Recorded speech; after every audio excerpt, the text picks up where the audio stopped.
Ladies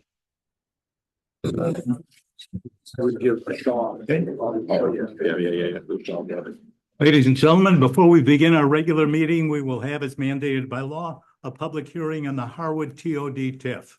Ms. Flores, roll call, please. Trustee Harris-Jones. Here. Trustee Willis. Here. Trustee Heiferman. Here. Trustee Simpson. Here. Trustee Mason. Here. Trustee Roman. Here. Mayor Hofield. Here. Presentation regarding Resolution 3247, the continuance of this TIF. Mr. Cummings. This public hearing was actually commenced several months ago. And the resolution in front of the board tonight is to continue it until April 10th. There is some movement on the agenda later on in terms of selecting a developer potentially. And this would give the board enough time to evaluate that proposal and then decide whether to move forward with the TIF.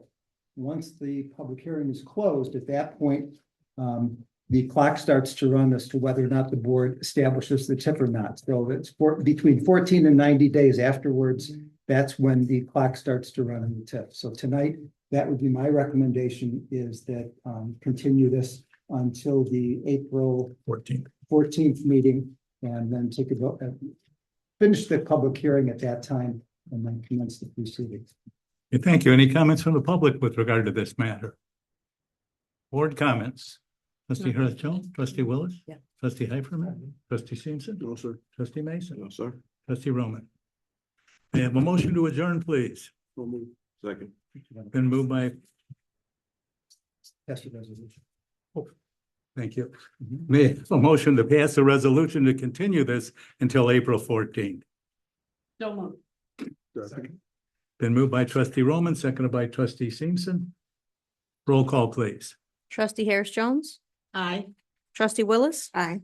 Trustee Heiferman. Aye. Trustee Simpson. Aye. Trustee Mason. Aye. Trustee Roman. Aye. That motion is approved, and the previous motion to adjourn was made by Trustee Simpson, seconded by Trustee Mason. Roll call, please. Trustee Harris-Jones. Here. I'm sorry, aye. Trustee Willis. Aye. Trustee Heiferman. Aye. Trustee Simpson. Trustee Mason. Aye. Trustee Roman. Aye. Public hearing is adjourned. And now for the village board meeting of February 10th. Please join us in our pledge of allegiance. I pledge allegiance to the flag of the United States of America and to the republic for which it stands, one nation, under God, indivisible, with liberty and justice for all. Thank you. Roll call, Ms. Flores. Trustee Harris-Jones. Here. Trustee Willis. Here. Trustee Heiferman. Here. Trustee Simpson. Here. Trustee Mason. Here. Trustee Roman. Here. Mayor Hofield. Here. Representing staff this evening, to my left, our village manager, Napoleon Haney. To my right, our village attorney, Chris Cummings. To the audience's right, our police chief, Tom Johnson.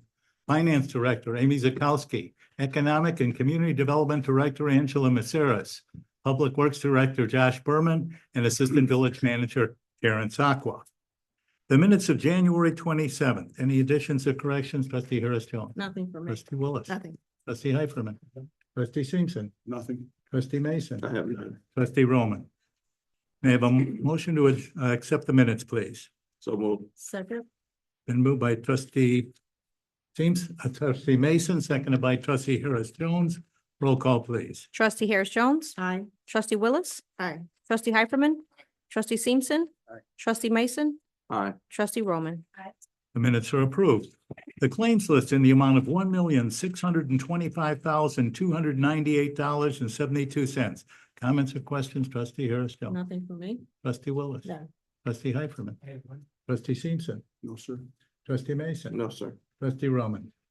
May I have a motion to approve the claims list, please? So moved. Second. Been moved by Trustee Simpson, seconded by Trustee Mason. Roll call, please. Trustee Harris-Jones. Aye. Trustee Willis. Aye. Trustee Heiferman. Aye. Trustee Simpson. Aye. Trustee Mason. Aye. Trustee Roman. The claims list is approved. Of that $1,600,000 claims list, 2 items comprise the majority of that list. 2 months' payment to the city of Chicago Heights for water was $668,000. 1 month's employees' health insurance, $289,000. That amounted to $957,000, or almost 60% of that claims list. At this time, may I have a motion to approve Ann Knopel to the Beautification Committee? So moved. Second. Been moved by trustee Roman, seconded by trustee Mason. Roll call, please. Trustee Harris Jones. Aye. Trustee Willis. Aye. Trustee Heiferman. Aye. Trustee Simpson. Trustee Mason. Aye. Trustee Roman. Aye. Motion is approved. Ann, if you'd please come up and be sworn in.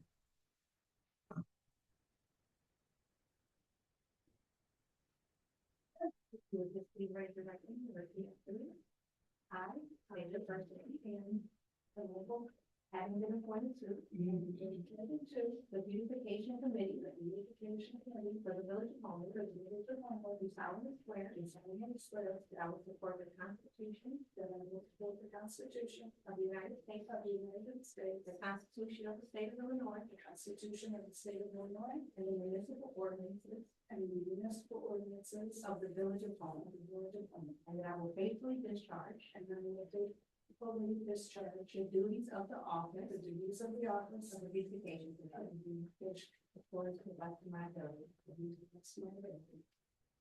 Thank you.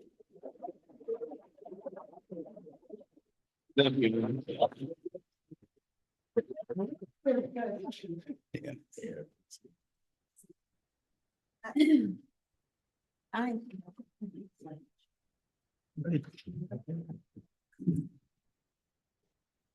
Item number 8, a presentation from Fairgram Engineering as the results of the Prairie Lake Stormwater Detention Facility.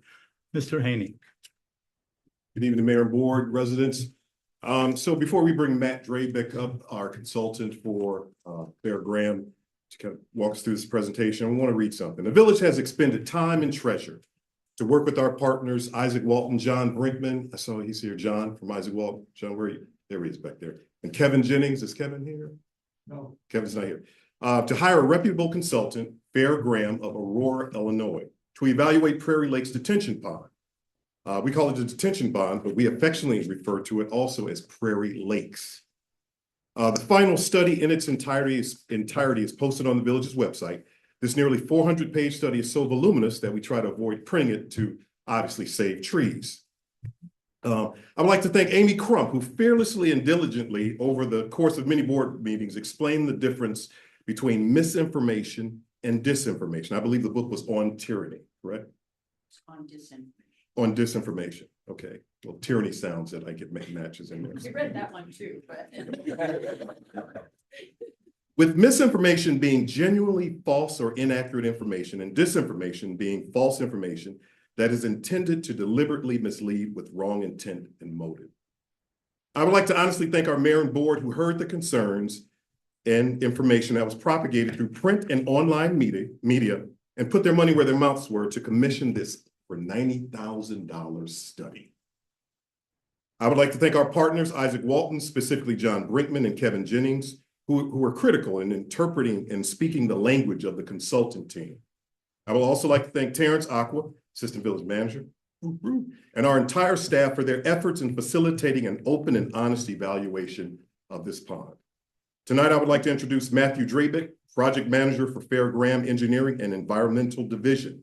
Matt will present the study on tonight, and he, along with key representatives from Isaac Walton and the village staff, are available to answer any questions. Matt, want to come on up?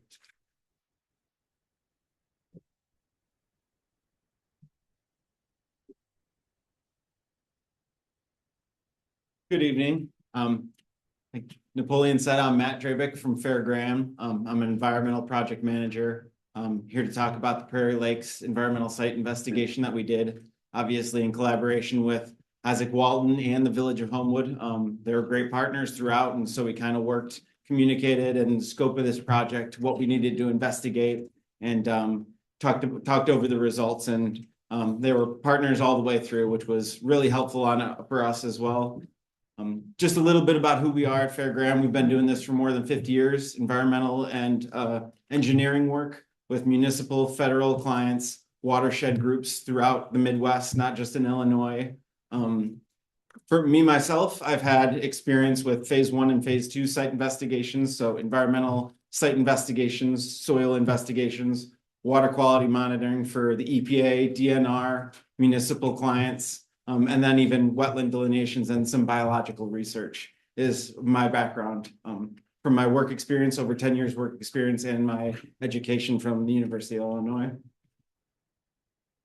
But as for this specific project, what we did, there were 4 rounds of water quality sampling that we conducted and 2 rounds of sediment sampling throughout the Prairie Lake system, not just confined to the Homewood disposal outfall. And then there were expanded parameters. So we tested for pretty much everything under the sun that was reasonable, just to make sure that beyond a reasonable doubt, there was no stone left unturned, that this lake was clean and healthy for the public. And then we also did a bathymetric survey, which was testing for just seeing where the sediment was building up around the lake, because part of the function of the vegetated shelf was to stop kind of the urban runoff of the area before it gets to the lake. And so that was to kind of see where the sediment's building up and which parts of the main lake. Really quickly, just a map of where we sampled. There are sampling depths and the dates that we took them, but the important things are those yellow dots of where we sampled. So we sampled the settling basin on that southeast corner, mid-lake, and the outlet structure where all the water eventually leaves the Prairie Lake system. Those are our kind of 3 main lake sampling points. But then we also sampled that west filter area, which is the wetland biofilter area, which is supposed to filter out some of that urban runoff and sediment before it gets to the main lake. The northwest filter area, where the Homewood disposal outfall is, and some of that orange discoloration that kind of precipitated this whole investigation. We also had a focus on Homewood disposal. There's a manhole right next to the facility where there's some pump pulls groundwater and discharges. So we had a sampling location there. And then we had our last sampling location to the east in that east-northeast wetland biofilter area. So just for reference of kind of where we're going to be talking about. So what we found. So first off, the environmental investigation was triggered by this discoloration, sheen, this oily sheen, these odors that we were seeing kind of on this outfall in that northwest filter area, which is downstream from Homewood disposal, that was cause of concern. That discoloration, that sheen, the odor, we were seeing that during our investigation as well. So we made sure to test from the sheen itself, test from the water column, the precipitates, and the sediment that was nearby. So we made sure to capture that. We were also seeing orange discoloration and kind of a slimy residue, filamentous residue in the manhole upstream where Homewood disposal's sump pump discharges to, and I'll explain that in a second. And then high levels of iron in not just that outfall location, but each wetland filter area with some elevated concentrations of iron coming out of that sump pump discharge from Homewood disposal. So what we're talking about with the sheen. So this is a couple of pictures we took. I think this is from our June or July sampling event. And so you see kind of that oily sheen that's coming. It's the left picture kind of cuts it off, but it's not coming from any outfall source. It's coming from the ground itself. And that right picture is a really clear picture of the sheen that we're seeing. However, this sheen, these pictures are not taken at the Homewood disposal outfall. These are actually taken in the west filter area, which is about 250 feet southwest of that location. And what this is supposed to show is that we were seeing this sheen, these odors, and this orange color in locations not just confined to downstream of Homewood disposal. That right picture, it's a little hard to see on here, but and we'll talk about it in the next slide, but what that's trying to show too is the result of a stick test. And it sounds very rudimentary, but it's used a lot in wetland delineation. So stick test is you basically probe a sheen like that with a pin or something sharp. And if it shatters like glass, like that does, and doesn't reform, that's a result of naturally occurring iron reducing bacteria. So an oil slick will disperse evenly and then come back together. Naturally occurring iron reducing bacteria, this is the product of those, will kind of shatter like glass like that and won't reform. So that's kind of one of the first things you look for. We use it all the time in wetland work, because wetlands are anaerobic conditions, which we'll talk about here. So what's going on? So again, naturally occurring iron reducing bacteria commonly found in soil, surface water, and shallow groundwater. And so what's happening is the ferrous iron that's underground in the groundwater has no oxygen. As it is brought up to the surface by a sump pump or running through a storm sewer system, it becomes oxidized. As it oxidizes and it interacts with these bacteria, they form this orange filamentous kind of slimy material. They form that oily looking sheen, and they form these odors, these kind of swampy odors and orange precipitates. So it occurs often in wetlands and groundwater, like I said, because those are anaerobic environments. And then once the water is brought to the surface, it gets oxidized, and we see these kind of products from iron reducing bacteria. The important thing, though, about iron reducing bacteria is they have not been shown to pose any human health risks. There's not any even drinking water standards related to them, unlike other bacterias, E. coli, total coliforms that you test for in drinking water. These iron reducing bacteria have not been shown to pose any human health risks. This is kind of a naturally occurring phenomenon. So the tests for the bacteria, there's no test for the bacteria themselves. Usually visual inspection is considered adequate to know the bacteria are there, but we still tested from these kind of sheens themselves and the water column and sediment nearby.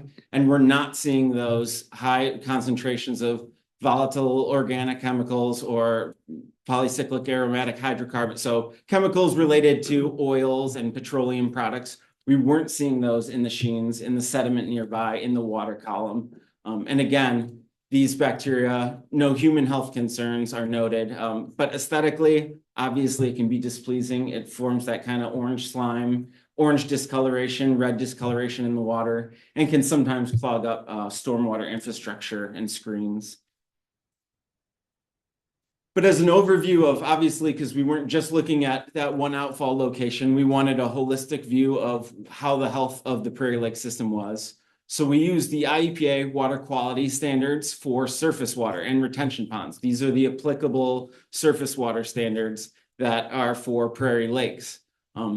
We did include other metrics to compare to that were compared to in the previous Bryan study, but these are not applicable to Prairie Lake system. The important ones that we're going to be talking about are the IEPA surface water quality standards. These are the ones that Prairie Lake system has to abide by, and that surface water systems and lakes have to meet all these standards. And in general, health of the Prairie Lake system is good. We didn't find any evidence of the water being toxic, and the wetland biofilters appeared to be functioning as they should, especially as this was created to control urban runoff of sediment and other nutrients such as phosphorus and nitrogen that could run off from overground flow in storm events. And we were finding the nutrient levels and the water standard metrics were high quality in that mid-lake and outlet structure location. So all of that seems to be functioning as it should. Based on the last sampling that the Bryan Consulting did and the IEPA recommendations, we did test for that fluoranthene. We didn't detect it in any of the water quality samples at any of our sites. It was detected in trace amounts in sediment, but not above any standards that the IEPA has set forth, the most rigorous tier 1 standards, soil standards. So that, and even in the Bryan study, it was the fluoranthene that was detected before was actually outside of the containment booms, not inside the containment booms where the outfall was. So that's kind of in keeping with what they found before. We also tested for the dissolved fractions of metals, arsenic, cadmium, lead, and iron, which were suggested in the IEPA memorandum. Arsenic, cadmium, lead, none of them above standards that we encountered. Iron, we did encounter in high concentration, elevated concentrations in several of the wetland areas. And there was a lot of iron coming out of the groundwater, especially at that Homewood disposal outfall that was above IEPA standards for surface water.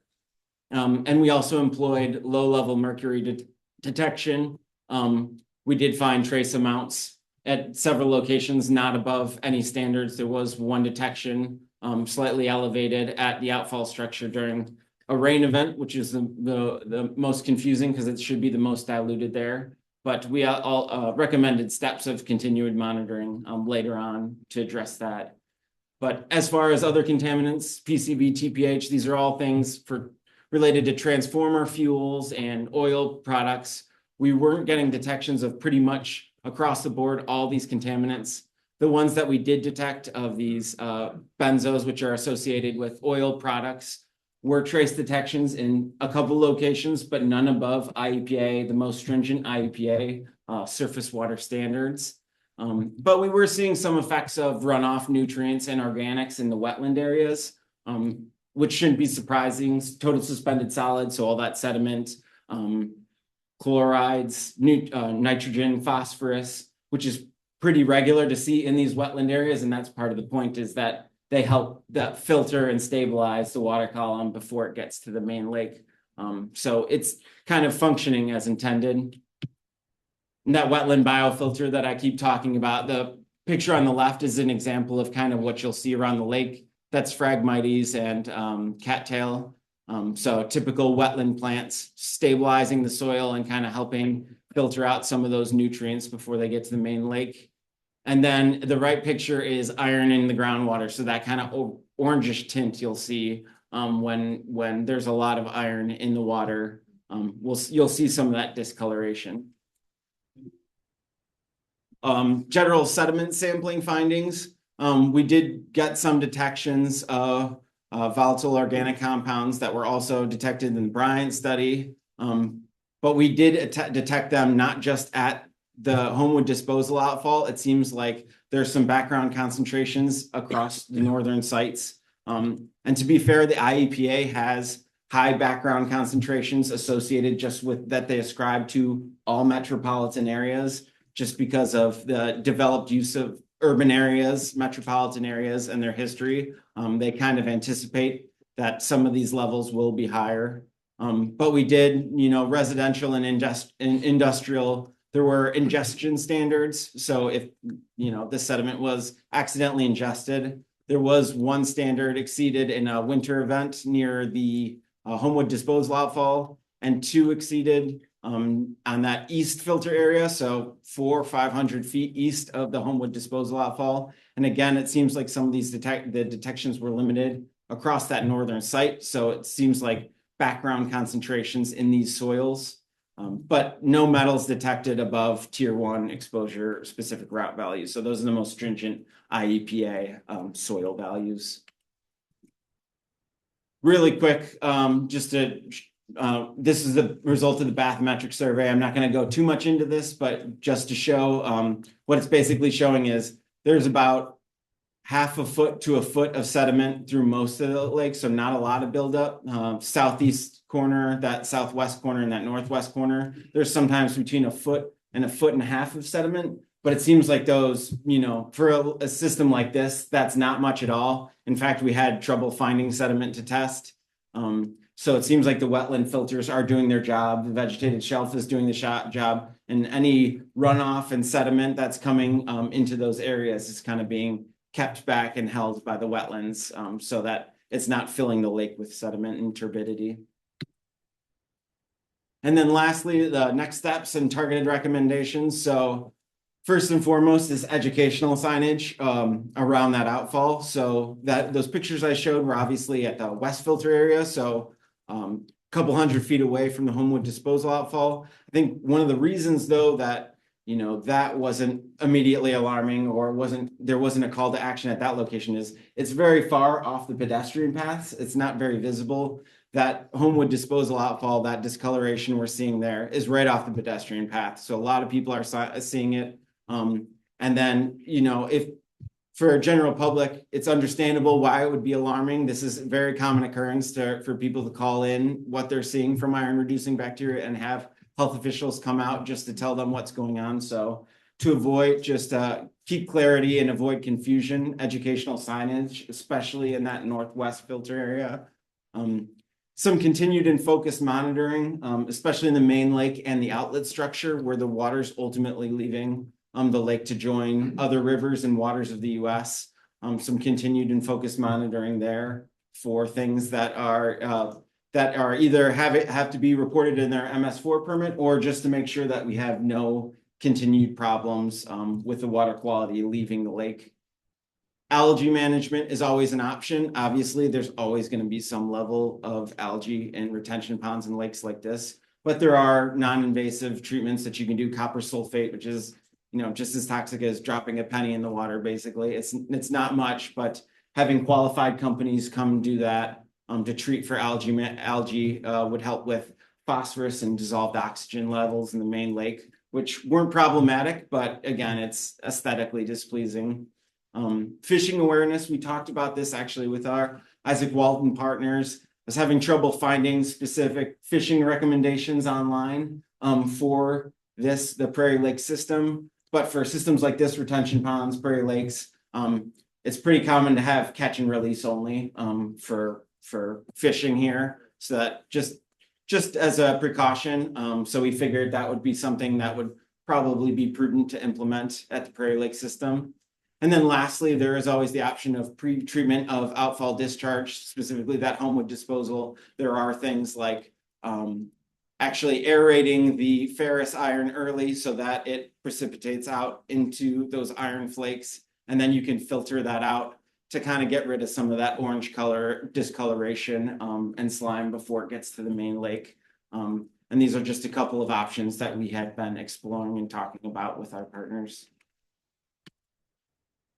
But again, yeah, my name is Matthew Drabick. My email's there, again, from Fairgram. Appreciated being able to work for the village. And it was really nice working with the village and Isaac Walton throughout this. They didn't set us loose and say, go find what you will. And then we told them after 12 months, here's what we found. It was a collaborative effort throughout, which made our jobs easier the whole time because there was no surprises on anyone's end.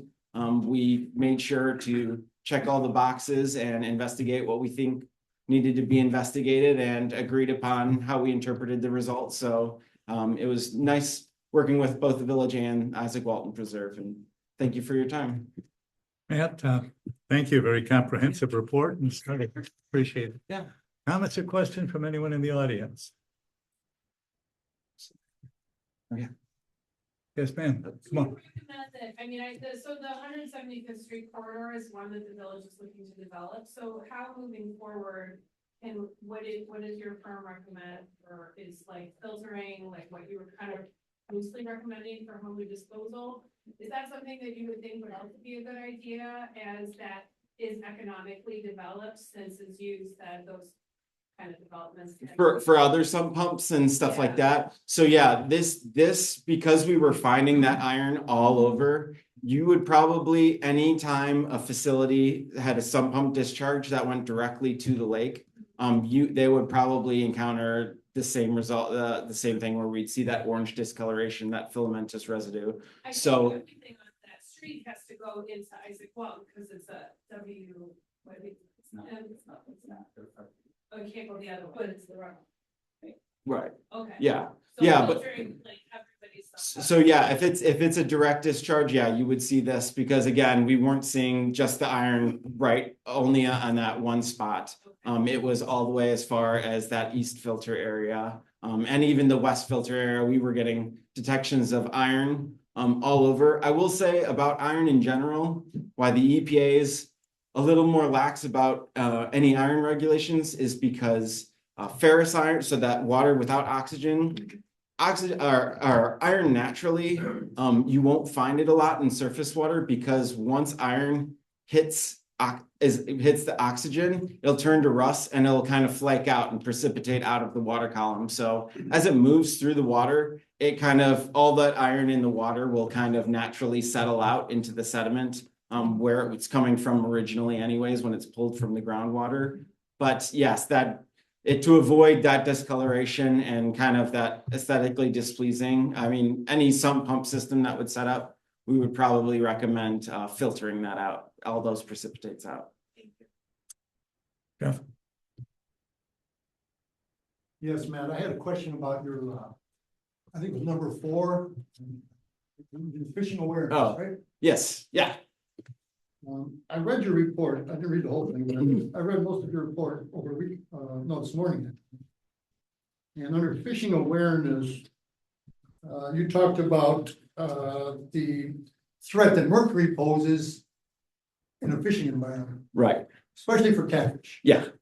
right? because there's some consolidation of that mercury. In the and lipid, in the fatty layers, yeah. fatty layers of catfish, right? Mhm.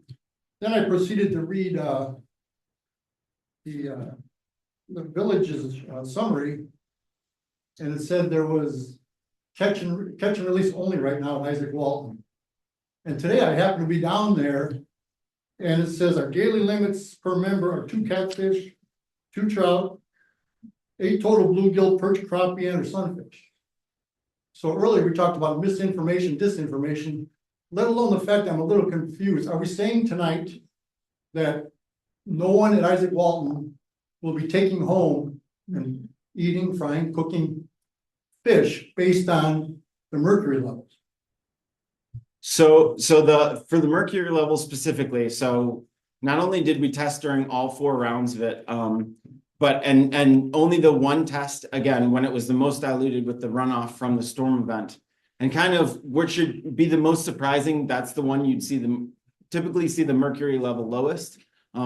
That was one of the exceedances we saw at the outlet structure. So part of the continued and focused monitoring, we wanted to keep monitoring the situation at that outlet structure just to make sure that this isn't mercury level wasn't a continued problem, which is why it's one of the recommendations. But in the meantime, just while we're continuing to monitoring that, we said you know what, just this system in general and how it's set up to be a retention pond and as a stormwater runoff facility, catch and release and not eating of the fish would probably be advisable in the meantime while continued monitoring occurs at that structure. John can speak to what's happening there now, John. Well, I just want to remind everybody, there's 2 sets of lakes at Isaac Walton. There's the fishing lakes, the sanded lakes, the traditional lakes of the preserve, and the prairie lakes, which is a retention pond system that was put in about 25 years ago. We do need to fix our signage for sure, but it's going to be catch and release only for the prairie lakes. Our fishing regulations remain intact for the sandpit lakes. We had the sandpit lakes water quality examined by a private company about 10 years ago, and that report is on our website. And I can give you the short story. The sandpit lakes water quality is very high in the top decile of water lakes like that because there's no agricultural runoff. Amazingly. So there's 2 sets of lakes on land. And I don't think everybody should be aware of that, but we will fix our signs to make it clear that in the prairie lakes, it's catch and release only. And your action was prompted by his report, correct? If you look at our rules carefully, they're just incomplete. There were no rules about prairie lakes that were ever put in place. But I don't think you'd be changing those rules until it was mercury detected, is that correct? That's not correct. It's not correct because there's no mercury detected in the sand lakes. We just have to make it clear with our signage and our rules what applies to which system. Anyone else? Eric?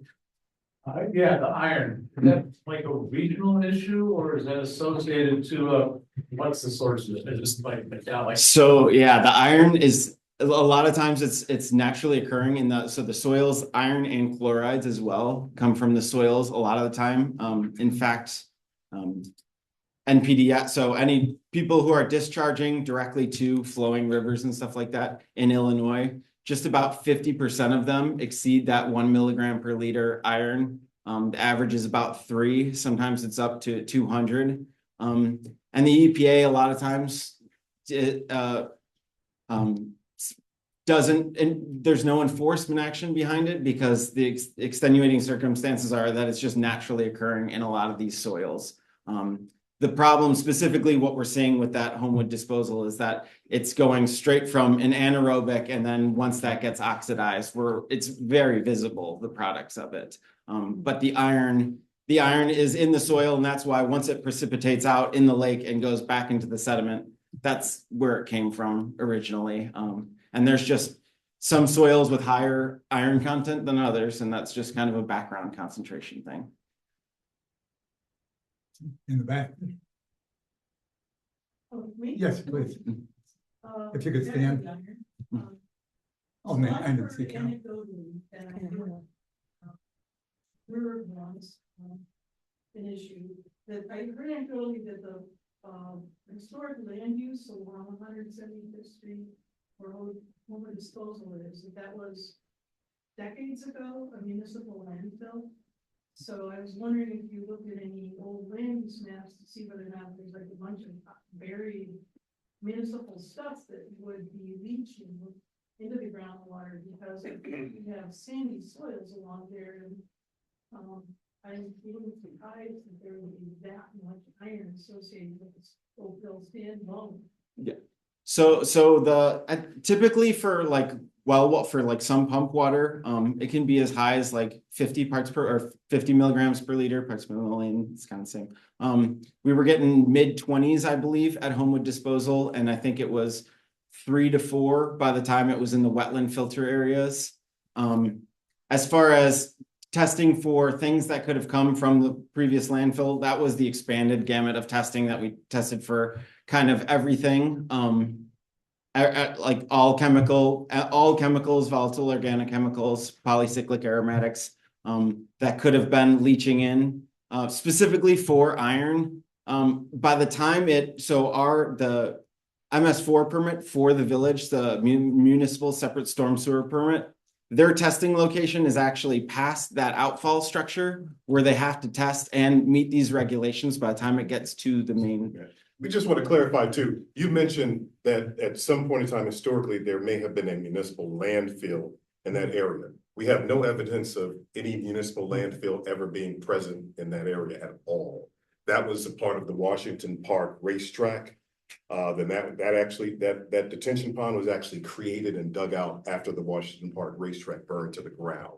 So as far as municipal landfill, I just want to be clear so that no one leaves and says, yeah, they didn't mention anything about the municipal landfill. There's no evidence of historic evidence of a municipal landfill. Just want to be clear. Now, there may be people in the audience that have lived here for longer than I have, so. Non-municipal? There wasn't any. Yeah, question there? Yes.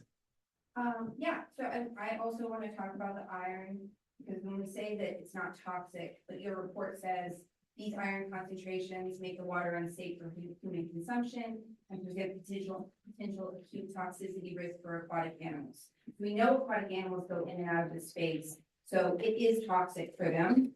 And in your full report, which thanks for the village to release that today, you did have 6 recommendations as opposed to 5, and one of the recommendations was treating the iron in the pond. So it's not here. So I just wonder your thoughts on that and why that wasn't included here and what that is. So the 6 recommended. So part of treating the iron was the pre-treatment of the outfall discharge. That's tied into that. The 6 recommendations. The one I didn't talk about was it was a non-recommendation of dredging. That was one of the recommendations we had. So I didn't include it because it's not technically a recommendation. But that pre-treatment of the outfall discharge, that was I was talking about, where there's a couple options. You can chlorinate the system, shock chlorination of the system. And then there's also aeration of the system so that it, like I said, that ferrous iron that's trapped, that's dissolved in the water precipitates out, and then you can actually physically filter that out. So those are a couple options that you could employ with that Homewood disposal outfall. Sorry, I forgot who asked the question earlier, but again, if you saw other developments in the area also creating sump pumps though, you would probably need the same kind of pre-treatment discharge to avoid seeing that discoloration and that filamentous slime.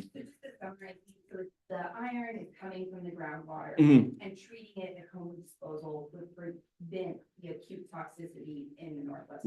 Correct. And that the acute toxicity levels that we're seeing for wildlife or for aquatic species that make it uninhabitable for fish, that they would start to see effects and not die necessarily, but they'd see fecundity, reproduction effects, and stunted growth as kind of effects.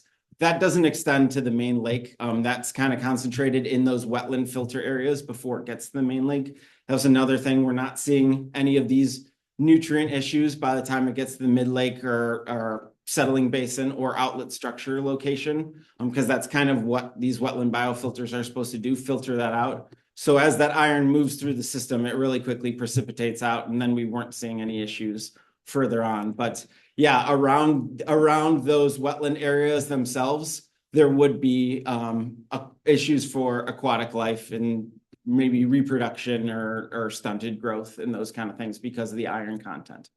Good, it's not in the larger prairie lakes, but we can't put signage for the fish. What? Question in the back? Yeah, I'm gonna maybe take close to my 3 minutes here. A lot of this comment is gonna be directed more towards the board than to you, although I'm curious to hear some of your things on it. You know, if you're talking about disinformation, you know, I appreciate you saying that agreeing how you're gonna interpret these results. That gets a little bit some disinformation. I just want to talk about that. A big purpose of this study, that's a big relief that I'm really happy to hear, is that these toxic levels don't extend into the larger Prairie Lake system. That was a big purpose of this. I'm really relieved to hear that. That's great. I feel like throughout this presentation in the summary, but not in the main report, that the health of the Prairie Lake system is conflated a lot with the health of that specific Northwest Pond, which does have toxic levels of iron, toxic levels of fluorides, I believe your report says, and the PAHs as well in the sediments. And so we're seeing all that, and the levels match that were tested in the sump pump itself, and then right at that outflow discharge. And this is what South Suburbs for Green Space in our group was saying from the beginning. We know the source of is the groundwater under Homo Disposal. It's not Homo Disposal's fault, other than their sump pump is discharging directly into the pond, which wouldn't be up to code if it was any one of your homes or any other business. It shouldn't be discharging directly to the pond. We've been saying this for months and years now and so I just want to point out that this report actually validates everything our group is saying is, hey, there's an issue with the sump pump discharge coming from Homo Disposal and this outflow specifically. The testing results from Fairgram confirm that.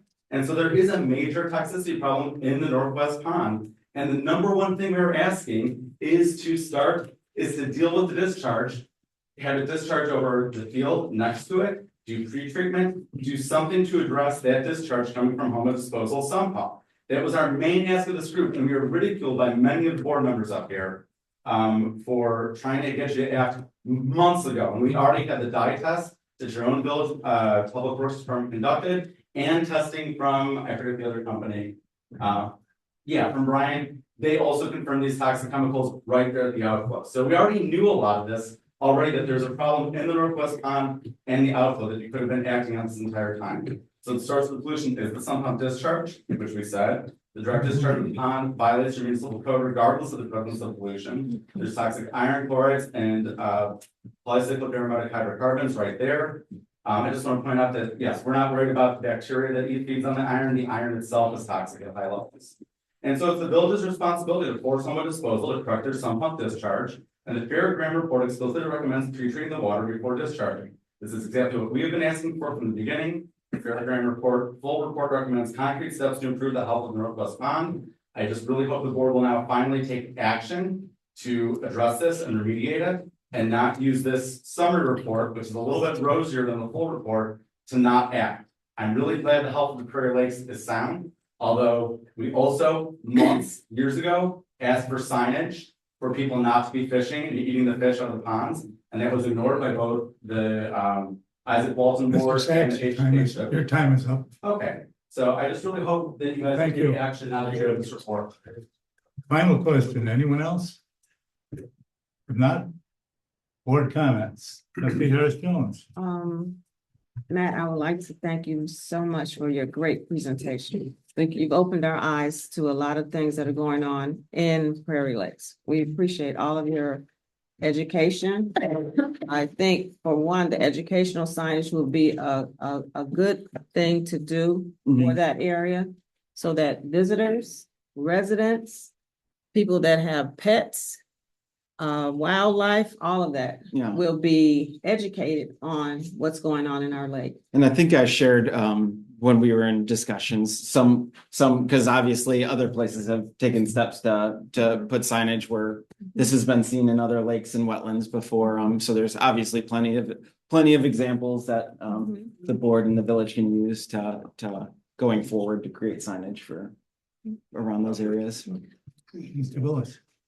Yes, thank you for the summary. Thank you for answering our concerned residents' questions, and we appreciate getting some answers that a lot of people have been asking for. Was there anything on what Mr. Sachs said that you want to respond to? It didn't seem, he threw a lot of chemical names out there. So for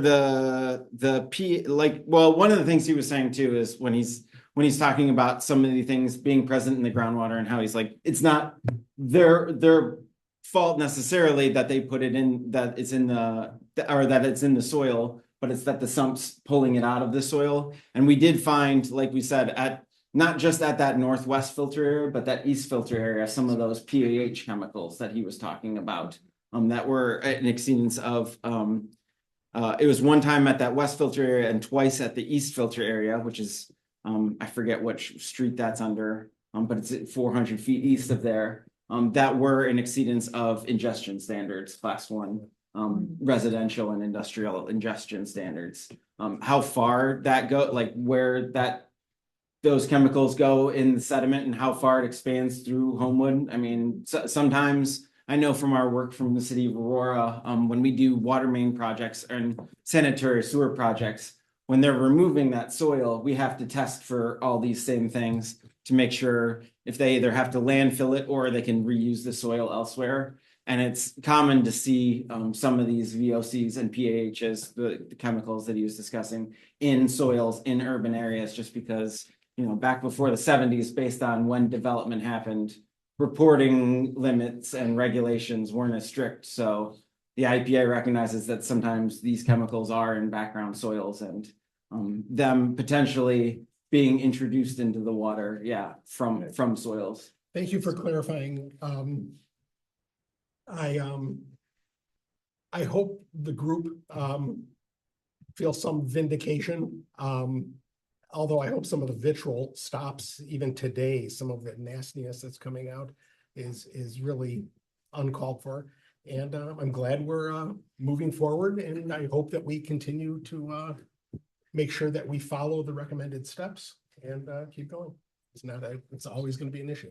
Trustee Simpson. Matt, thank you very much. Very educational, very comprehensive. I think we need to listen to our recommendations, professional organization. We have experts here. And I think the village has been very transparent, accountable, and responsible in this investigation. And I echo Trustee Hefferman's comments about following the recommendations to continue to make sure that area is safe. Thank you. Trustee Mason. Well, I echo what my colleagues have said. I appreciate the effort that went into this and really appreciate the way you laid it out and explained it to us. Really, really relatable, really very easy to understand. And I just look forward to us, working together to make sure recommendations are followed, signage is out, and we just want to make sure we are protecting the safety and security of all of our residents and pets and the ecosystems. Thank you. Trustee Roman. I guess I have a few questions about, so I think one thing that has continuously gotten lost in this conversation is the purpose of this stormwater detention pond. The purpose of this stormwater detention pond was never for people to fish. It was also not for people to wash their hands in case anybody is confused about that. But, so other communities that have had stormwater detention ponds that have had a similar situation, like how is it addressed up front that there's signage that there should not be fishing in a stormwater detention pond?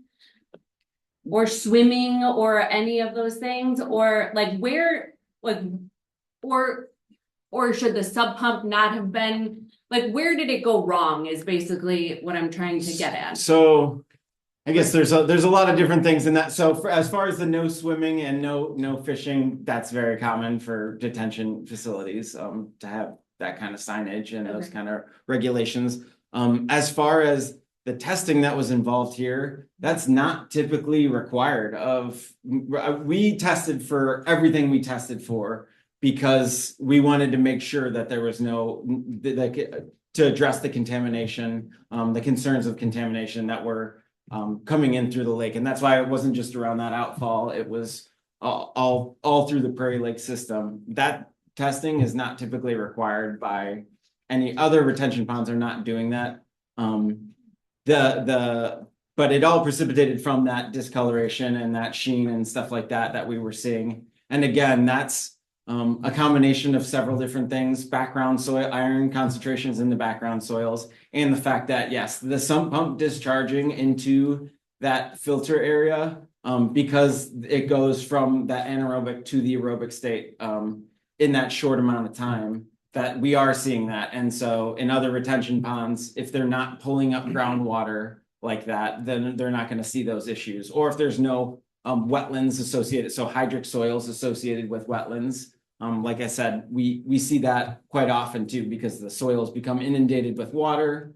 The water sits in that soil underneath the surface, and the iron seeps into the water, is not oxidized until it reaches the surface.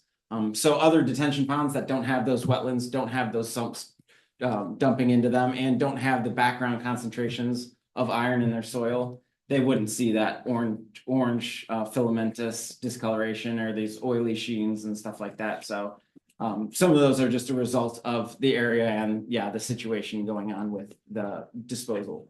Okay, so my next question was going to be if you've ever experienced this with another municipality where it was specifically a stormwater detention pond and how it was handled.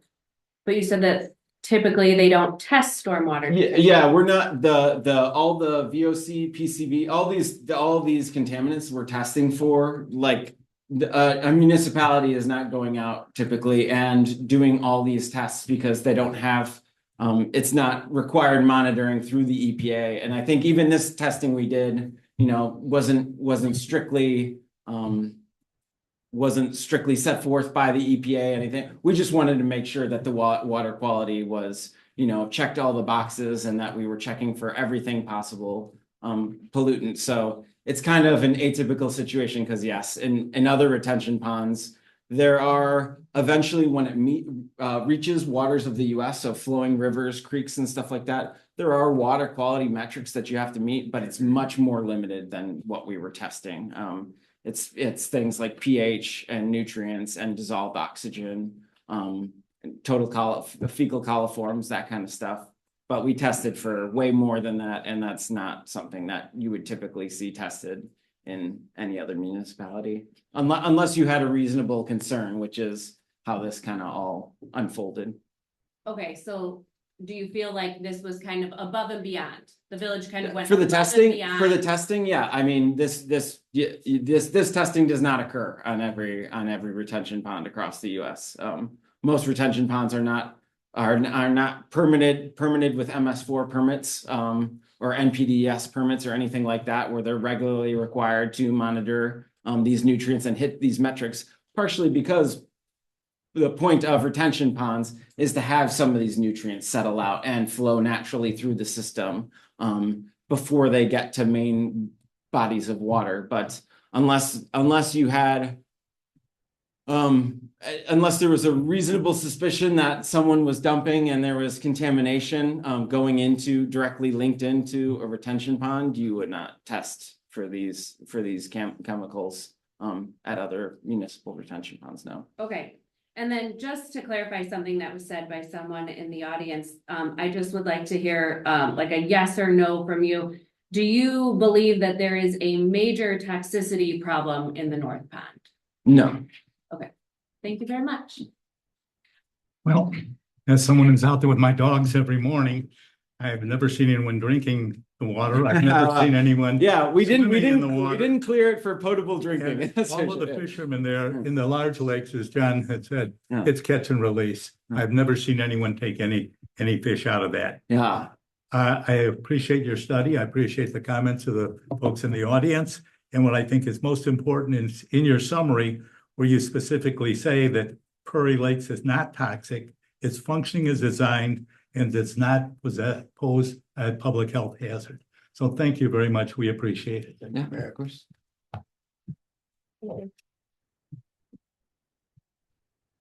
Hear from the audience. If anyone would like to address the board on any subject not on the agenda, please raise your hand. Yes, ma'am.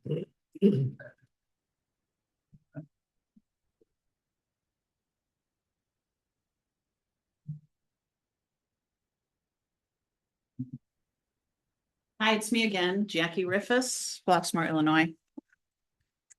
With some news about our community book club called Books Without Borders. Our January 27 meeting welcomed 25 individuals this time at the Flossmoor Public Library to talk about Caste, The Origins of Our Discontents by Isabel Wilkerson. In this book, Isabel helps us understand that the root causes of systemic inequality that shape American life are not based on color specifically, but on social order and hierarchy as well. We as a group collectively shared thoughts and opinions about how race functions as a system to keep white people in an upper caste and Black people at the bottom. As one of our participants commented, quote, "Reading Caste reminds me how liberating it is to have your safest, most reassuring assumptions gently but firmly torpedoed. That could be a lonely experience without connecting with others who share that experience and can talk it out." The Books Without Borders discussion brought together people who have experienced the American caste system in unusual ways and from different perspectives. But everyone there seemed to share abhorrence of the injustice the system maintains, knowing that we have community is a source of hope, end quote. The next book with Books Without Borders is March 24 at the Rock Shop here in Homewood from 6:45 to 8.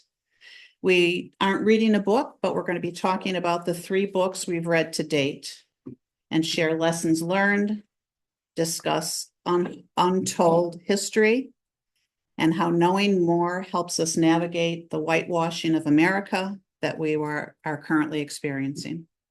I hope you'll join us. Thank you. Thank you. Is there anyone else who would, Amy?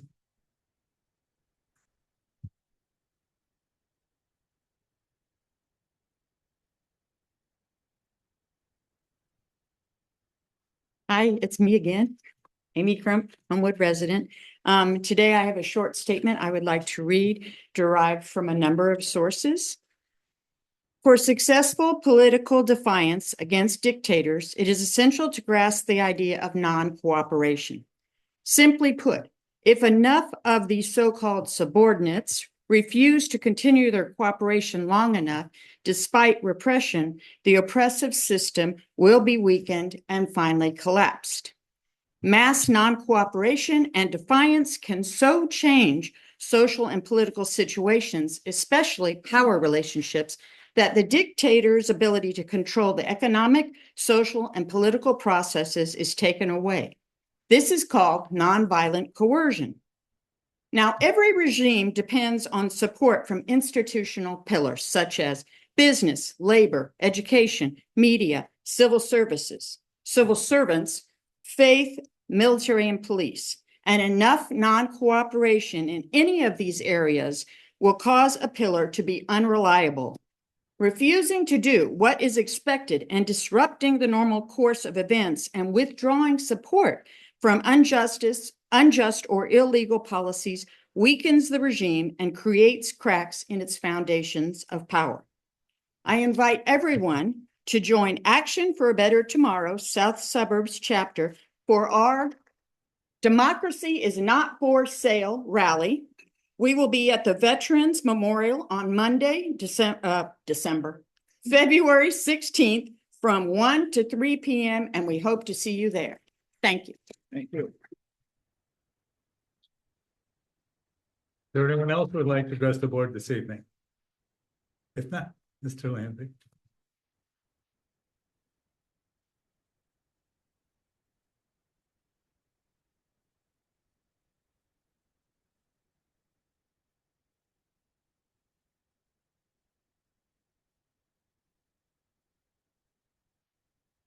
Evening. Continuation from 2 weeks ago as it relates to what occurred at Homewood Flossmoor High School on January 16th. So, I've asked trustee Harris Jones to pass along two pieces of information that are intertwined. One is an appointment today, an official appointment today with regard to Chicago Public School Board member as it relates to a walkthrough of specific Chicago Public Schools where it is extremely easy, since the police are now no longer in Chicago Public Schools, of how easy it is to get a weapon in and have it stay in the school for multiple hours. And the school board member is alarmed. Again, official appointment today. 12 days from today, in the 19th ward of Chicago, there's a police board, there's a annual fundraiser to purchase vests for Chicago police officers. What does that have to do with Homewood? So if you go back to January 16th, and again, Trustee Simpson, I thank you for your comments on the record about doing something about it, because the anger that is present with that age group that likes to kill. Just want to remind us that, again, as Maya Angelou says, you cannot fix what you will not face. So it's my hope that both Chief Johnson and the Chief of Flossmoor press the board at home at Flossmoor High School about authenticity. Because again, we averted something major on 16th of January. Sometimes you don't get a second chance. Something for us to think about. Thank you. Thank you. Anyone else this evening? Yes, ma'am.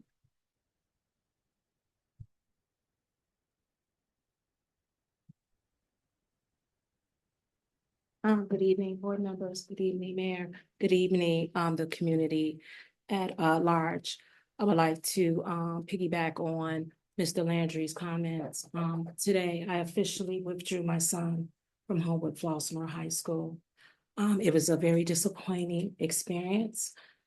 The school it's problematic, and I firmly believe better schools build better communities. So I challenge not only to make that board better, but to make it more transparent. The scores aren't there. They have wonderful programs, the IB program, they have, trades, but the reading rates over there, 74% of the kids are not reading at grade level. That is problematic, right? If you can't read, you can't lead. The math scores are worse, at 17% of the kids over there are at grade level for math. What does that say for our future? I'm a product of the Chicago Public Schools. It wasn't a perfect system. No system is. But when I go to the board meetings, you don't have a lot of parents there. And that concerns me. So I had to pull my son out, which is very disappointing. I'm homeschooling him because I'm just not convinced. There's no metal detectors over there. This is the day we live in. The solutions that were offered to prevent that gun situation from happening again is not there. So I am a believer where I believe in building community. I believe there needs to be a liaison over there on that board. So I challenge the community to come up with better solutions. So thank you. Thank you. Finally, for the last opportunity, anyone else want to speak this evening? Okay. Flores, the omnibus vote. We ask the board to consider a motion to pass, approve, authorize, or accept the following items. Accept the 2025 annual report of the Appearance Commission. Accept the 2025 Fire and Police Commission annual report. Accept the 2025 annual report of the Firefighters Pension Board. Accept the 2025 annual report of the Police Pension Fund Board. Accept the 2025 annual report of the Planning and Zoning Commission. Approve the reappointment of Daniel Cluck to the Appearance Commission for a 3-year term ending in 2029. Approve the reappointment of Christopher Cummings for a 2-year term ending on February 10th, 2028.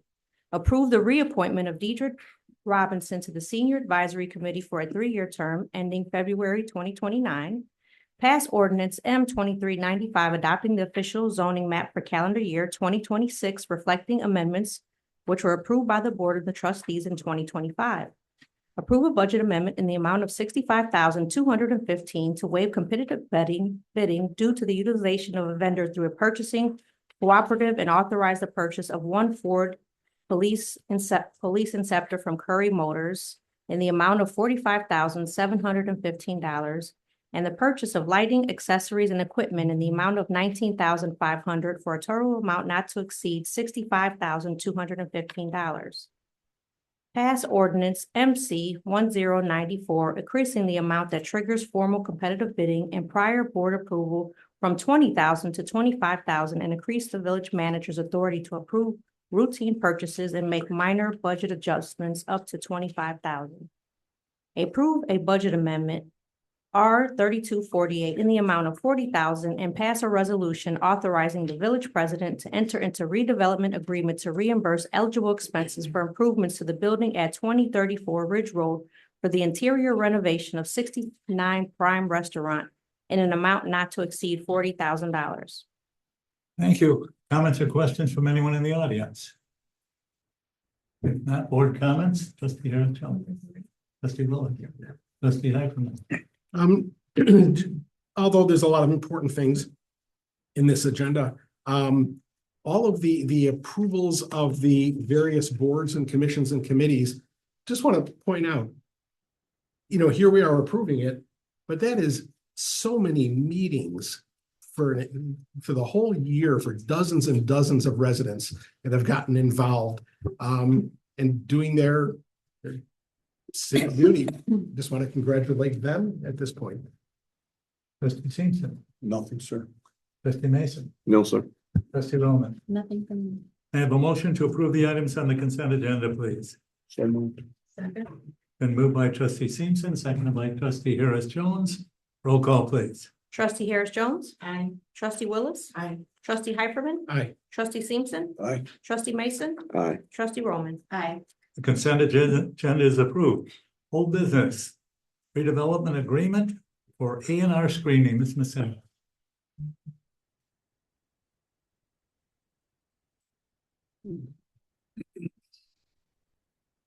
Good evening.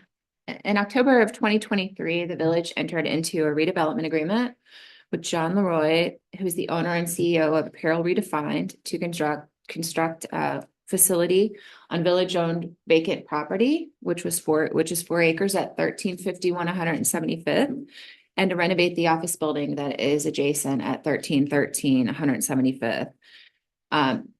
Since that time, the developer experienced delays in advancing the project because of securing financing, and we're pleased to share that those issues have been resolved, and they're now prepared to move forward with this project. The delay did result in some modifications to this project and financial components, which requires the village board to approve a revised redevelopment agreement and a revised purchase and sale agreement. And also the approval included a planned unit development. The ordinance approving that that was adopted in October of 2024 has expired and is also being requested to extend that deadline and to reinstate that PUD.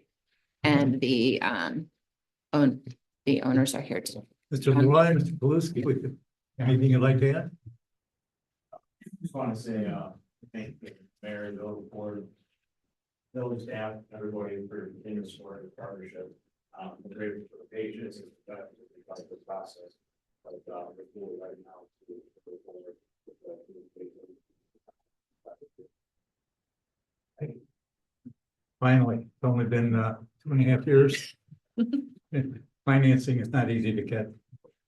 Any comments or questions from anyone in the audience? If not, board comments, Trustee Hill, Trustee Willis, Trustee Hackman, trustee Simpson, Nothing. Trustee Mason. Yeah, just real quickly, I was around when this project first started and I went out and saw Mr. Leroy's facility. Great work. It'll be great to have him as a partner in Homewood. I'm really happy that this project is finally moving forward. I think it's going to be a great addition to our business community. Trustee Roman. I'm just curious, do we have to do why is the soliciting of alternate bids? Because we're starting over again? Yeah. No, that was never done. Oh, okay, We went back and looked 2 Okay. years ago. okay. And so that's why we have to do that tonight. Okay. Everything here is contingent upon solicitation. That's a formality for Right. whenever you're selling property. Right. Okay. The building is they officially own the building though. No, Not we yet? haven't done Not that. yet. Okay, No, all ma'am. right. Nothing else. I haven't. If it meets the board's approval, we'll combine items A, B, and C all at one motion. M 2396, M 2397, and M 2398. May I have a motion to approve all three of these, please? So moved. Second. Been moved by trustee Mason, seconded by trustee Willis. Roll call, please. Trustee Harris Jones. Aye. Trustee Willis. Aye. Trustee Hyperman. Aye. Trustee Theington. Aye. Trustee Mason. Aye. Trustee Roman. Aye. Motion is approved. Good luck.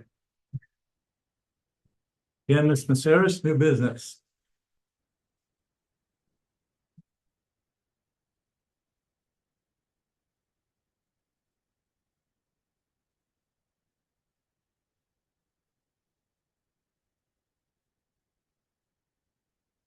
Hello again. We are doing an update on the proposals for the downtown transit oriented development. And this evening's presentation, we're going to provide an overview of the redevelopment proposals for 2 village-owned downtown properties and the evaluation process and staff's recommendations for next steps for the village board.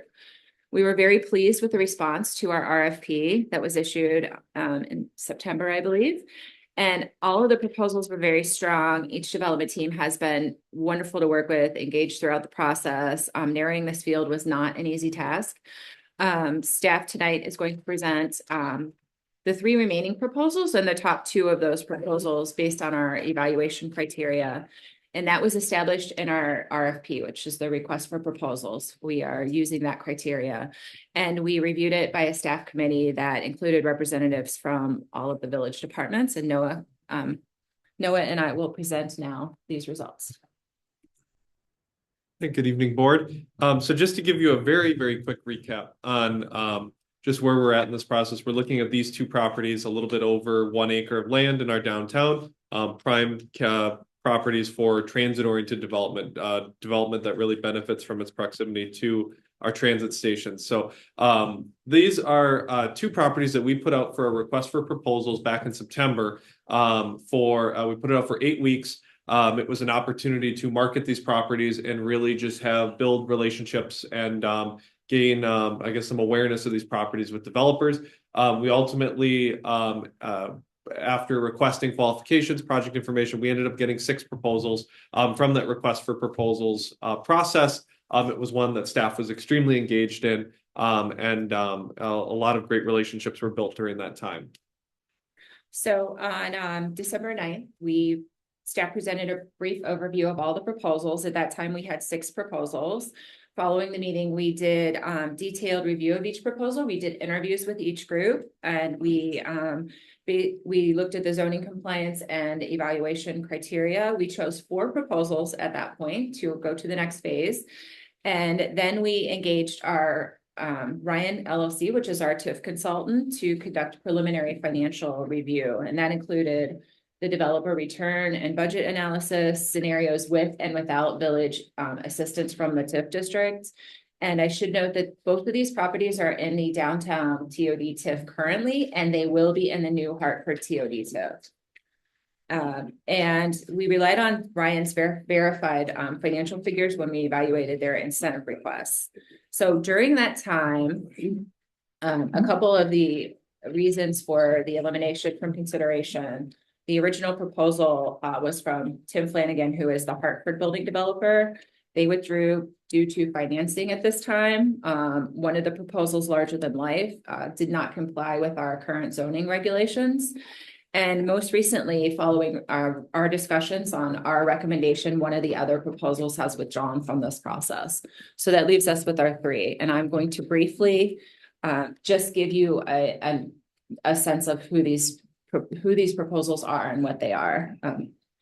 So Southland Development Authority is in partnership with Edward Peck Design and Kaufman Jacobs Investments. They're proposing a mixed-use development, market rate apartments. The Southland Development Authority is a nonprofit public-private partnership that was launched in 2019 to promote economic growth in Chicago's south suburbs. For this proposal, SDA has assembled a development team with a range of experience in mixed-use, multifamily, and community-focused development projects, and they're proposing mixed-use development with a parking garage on the Village Hall parking site and public open space. The second proposal we're considering, Holiday Properties, is a 70-year-old fully integrated real estate developer, owner and operator. They have offices across the Midwest. Their mission is to build long-term value in communities. They propose also a mixed-use development, market rate apartments, highly amenitized spaces, and for both sites. And the Matrix site will be more retail forward. It has a larger retail component to it. And finally, Far South Community Development Corporation is Chicago-based nonprofit. They were established in 1980. They focus on community revitalization, economic development, and social justice in Chicago's Far South Side neighborhoods. Their team includes Seek Design and Architecture, Boa Construction, and theirs is a mixed-use development, includes commercial on the ground floor and both market rate and affordable apartment units. So before getting into the individual proposals, I just want to touch briefly on our criteria for evaluation. All of the proposals met most of the criteria established in the RFP, and the details of that analysis are outlined in our staff memorandum that's included in the board packet. For tonight's discussion, we're going to highlight a few of the key criteria and show how the proposals meet those standards and explain ultimately how we narrowed it to 2 proposals.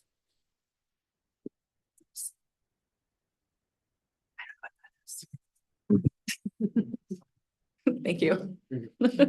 So starting with our positive fiscal impact, part of the analysis focused on the fiscal impact of each proposal, and that means the return on investment for the village and the community. In this category, we looked at the total cost of the project, the projected tax revenue to the village, any ancillary or indirect revenue, and the level of incentives requested by each developer. And it's worth noting that the portion of increment provided to the village provides us with some flexibility to fund area-wide improvements. And a couple of those improvements we would hope to fund with that extra increment would be safer pedestrian crossings across Dixie Highway, improved street parking on Harwood Avenue, and to directly support this project and downtown activity. I'd also like to note that SDA's increment request includes funding for a public parking deck, which is also a public component to the project that will support this project.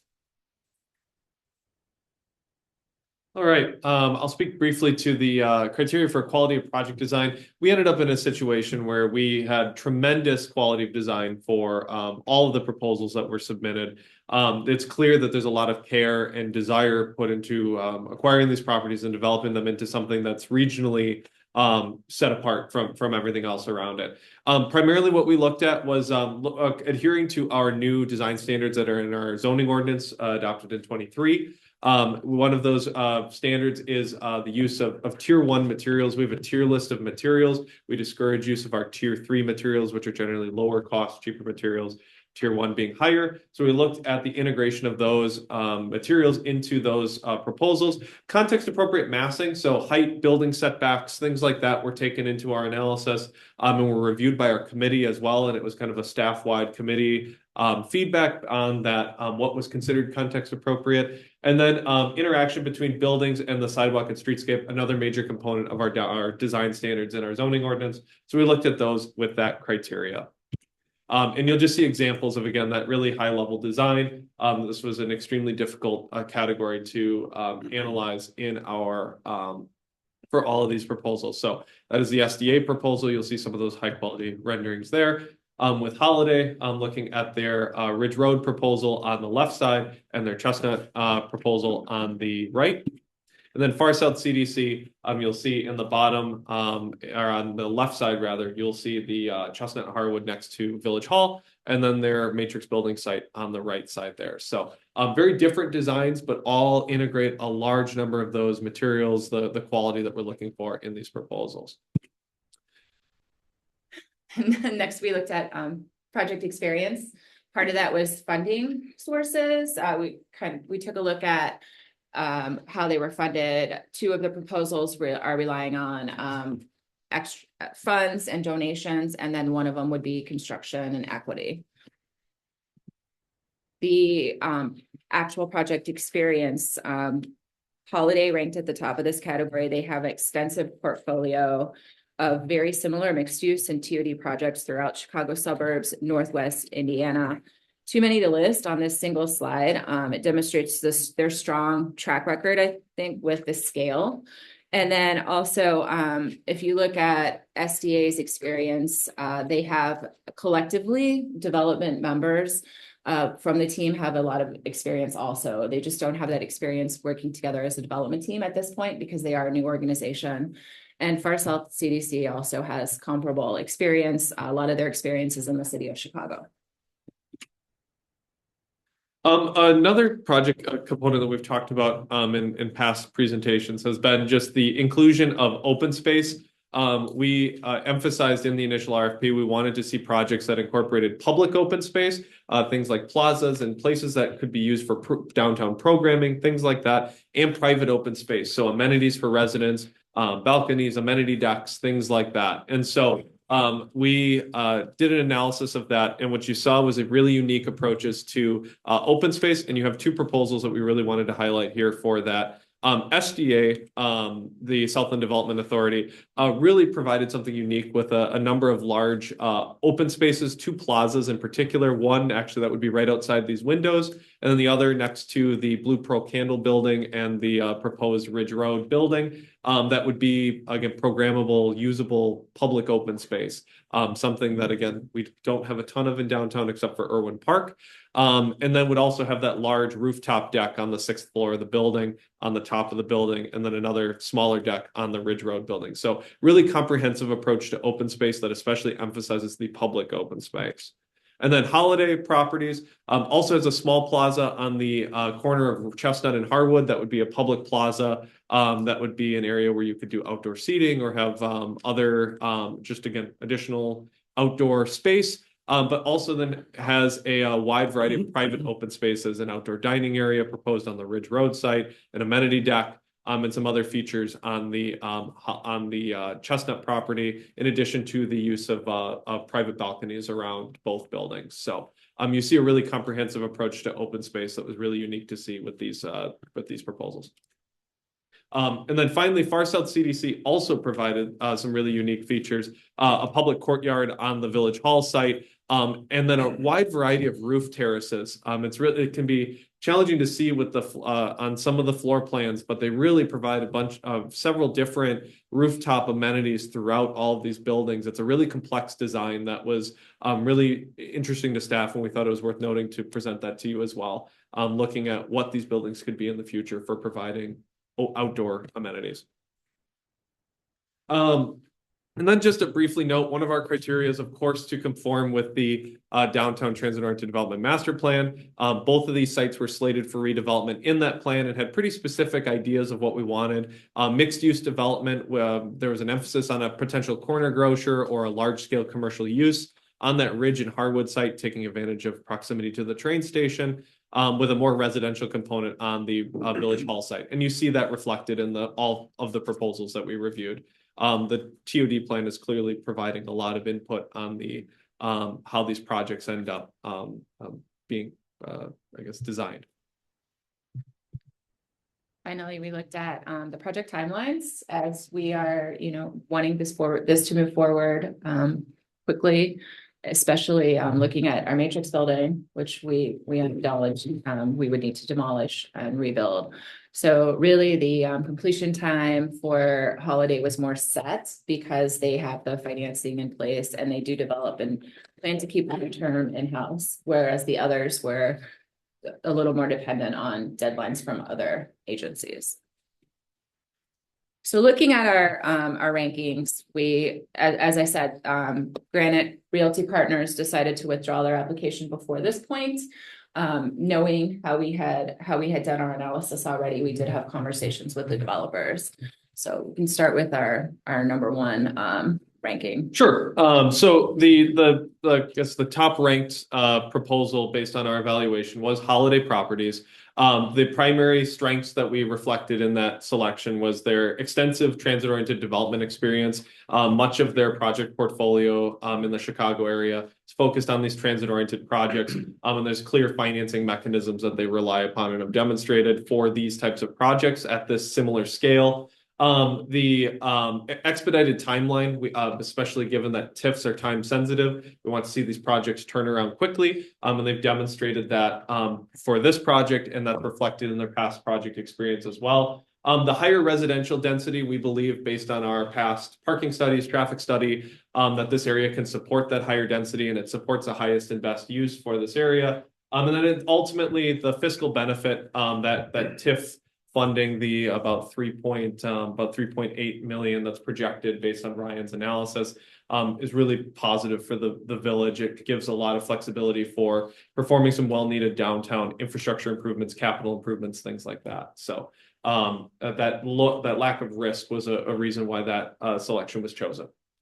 The second top choice was Southland Development Authority, and their proposal offers a strong public benefits, which include their public plazas, public parking deck. They align well with our downtown TOD goals. However, the other side of that is that in order to provide that public parking, it does require use of 100% of that TIF increment. And it represents a long-term commitment from the village on that for that parking deck, and also the financial trade-off with that. And then I'll just Granite Realty Partners withdrew prior to this meeting, but I do want to highlight then the other remaining proposal, which is Far South Community Development Corporation, which again has a lot of benefits to their project: a large commercial footprint, the affordable housing options, kind of unique housing options, public space, things like that. While we did not propose we did not, select them as one of these brought forward this evening, just because of some of the concerns surrounding the overall TIF increment that may be generated from the project, some of the concerns about the larger timeline. Far South has been in conversation with staff. They intend to provide a full slate of materials, including a shorter timeline, and a change in their funding structure to reduce reliance on local TIF dollars, that will be brought forward during the solicitation of alternate proposals process. So I just want to bring that to your attention, that those revisions are being made. Far South CDC has been extremely responsive in this process, and we look forward to bringing the revised proposal forward on the 24th. Thank you. And I'll talk briefly about the 24th. Just very quickly, we have a solicitation of alternate proposals to go through. We've mentioned it before. It's a 2-week process that we're doing. We may receive additional proposals or revised proposals from other ones that you've seen. We would ultimately look then to select a final developer to engage with in a purchase and sale agreement, redevelopment agreement, other village agreements on the 24th. Then we would look ahead to the TIF district hearing, which was continued this evening to April 14. We would hold that hearing and approve that new TIF district. Those ordinances would have to be approved at least 14 days later, which would be on the 28th. And at that time, we would combine our agreements from this project with those TIF ordinances and get a clear picture of what that TIF is going to look like, and move all of this forward on April 28th. So I want to say one of the things to remember tonight is that we are identifying a preferred developer. This is the first step. It's a longer redevelopment process. Project details will continue to evolve through subsequent reviews. And that will include a site plan committee review. It includes appearance commission review of the design materials. Planning and zoning commission requires that it be a plan development. And of course, the redevelopment agreement will be negotiated. Tonight's village board action that's requested is that first, we select one proposal as the preferred developer. And then second, that we adopt an ordinance that would direct the village manager to solicit alternate bids and proposals for that 2-week period that would be due at the next board meeting for consideration. And any of the original proposals, as we've said, not selected tonight, do have the opportunity to revise, amend, and offer additional details in that process. And our 3 development teams are here. Questions?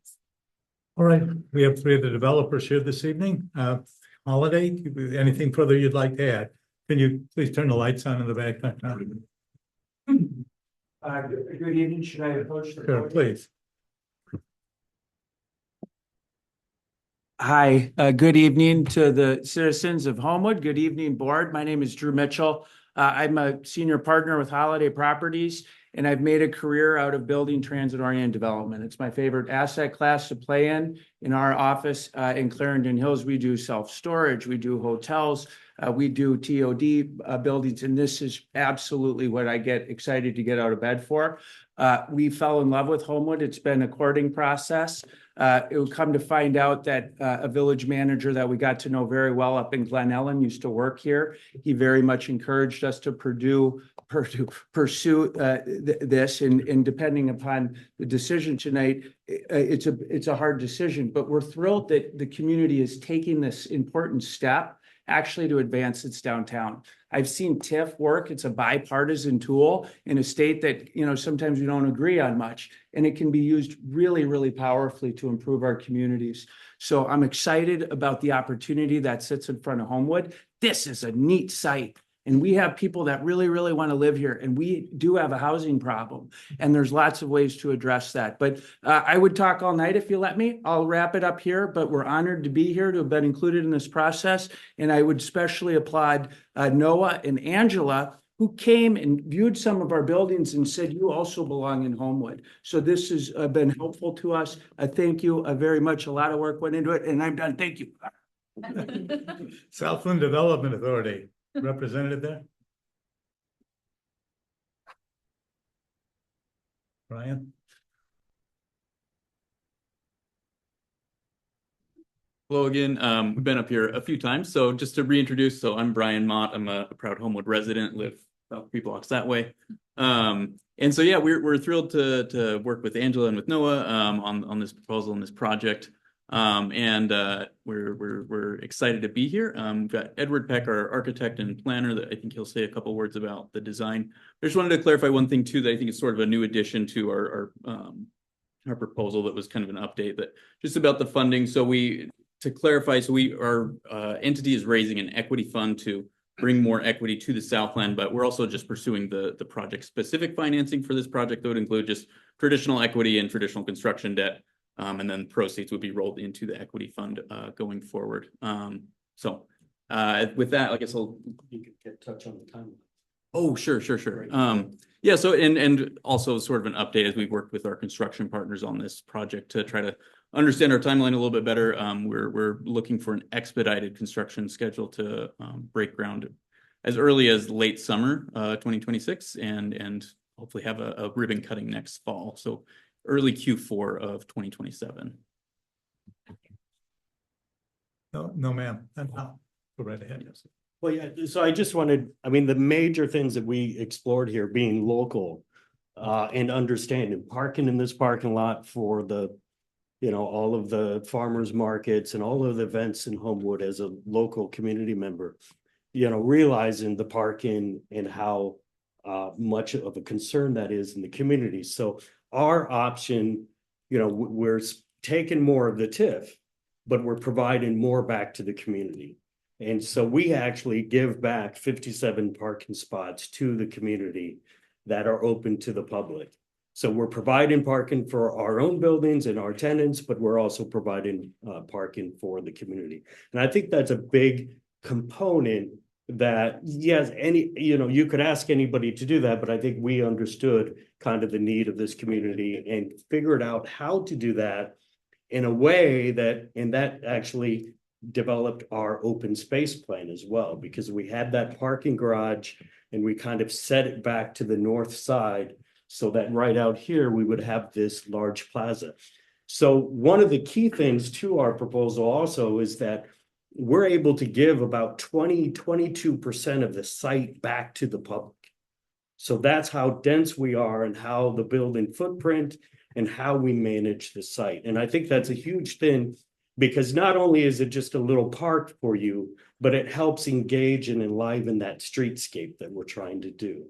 With the retail, the restaurants, the types of tenants that we want to bring to this are really those local regional restaurants, cafes that will actually engage these public spaces, engage the sidewalk, and bring energy to downtown. Because not only is it about bringing density to the downtown and people, but it's also what do you do with them and how do you enliven that space? So we went to great extreme to kind of figure out what is the best use. Even on Ridge Road, we took not all the site, and it's a small site, but we were able to give back a pocket park that uses space there. So yes, we have public parking and we have open spaces, but we feel that we also have really engaged and developed a great architectural package that is now kind of a new billboard. As you come down the metro line and you look to the north, you look to the east, you're going to have this sort of facade and this language about these two buildings and how they communicate with each other. So we appreciate it. Your staff has been great to work with, and we look forward to collaborating more. Thank you. Marcel.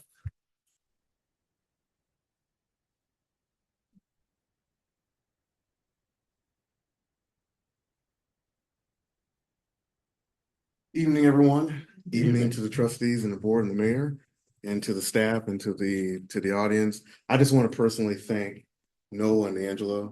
They have been terrific to work with and to go through this process. We really enjoyed it. As the gentleman said up here, TOD is what we live and breathe, and we love it. And yes, I'm a nonprofit, so we take a little bit longer to get things done. So we're not, but one of the hallmarks of what we want to put forth was an affordability option. And sometimes that takes a little bit of time. But I'm very proud of the work that and the proposals that's been drawn. We put our best foot forward. And we look forward to, if this is not this project, we look forward to working with the village, because I'm telling you, you have a superb staff here. So thank you very much for the opportunity, and look forward to working with you in the future. Thank you. Take care.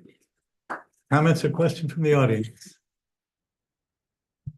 Yes, ma'am. Me? Yes. Sorry. Okay, so I have a couple of questions. Angela, can you explain to me again how the village tip incremental returns work? I didn't understand that when you were going over. Yeah, of course. Okay. Can everyone hear me from here?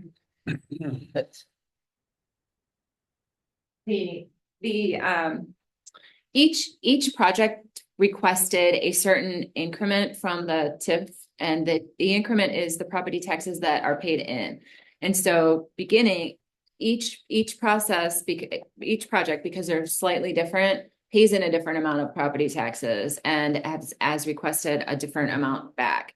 So Holiday has requested 75% of that amount that they pay in be given back to them, which leaves 25% for us to use in the TIF district, in that Harwood TOD TIF district. Also, we could use it in the downtown TIF. And the other two. And the other, well, the Far South CDC asked for a certain dollar amount, which they have since, I think, revised. We haven't looked at those numbers, but because of the amount that they were actually going to be putting in, that would have ended up with nothing left for the village at that time.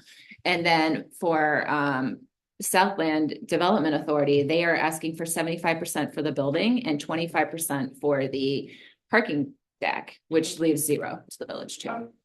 All right, so my next question is it possible, depending on who the board selects as their number one, at this meeting. I realize that there's still the alternate bids and this is not the final decision, but if they, when they choose number one tonight, is it possible for them to ask that person to make, if they don't have bigger plazas, to make bigger plazas? Is that is that Yes. an ask? that- Yes, it is. It is. Okay. And all along the process, these are concepts. All along the process, we're going to go through planning and zoning commission, site plan review committee, appearance commission. There can be changes to the project. Okay, so the other two things I had were also asks.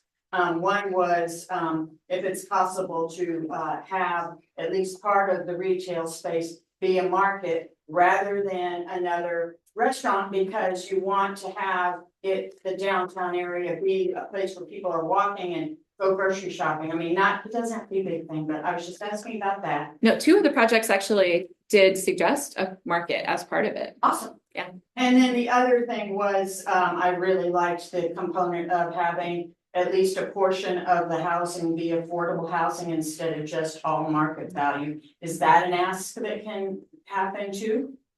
That I'm not sure because it would depend on financing. So that would be probably a bigger ask. Okay, thank you.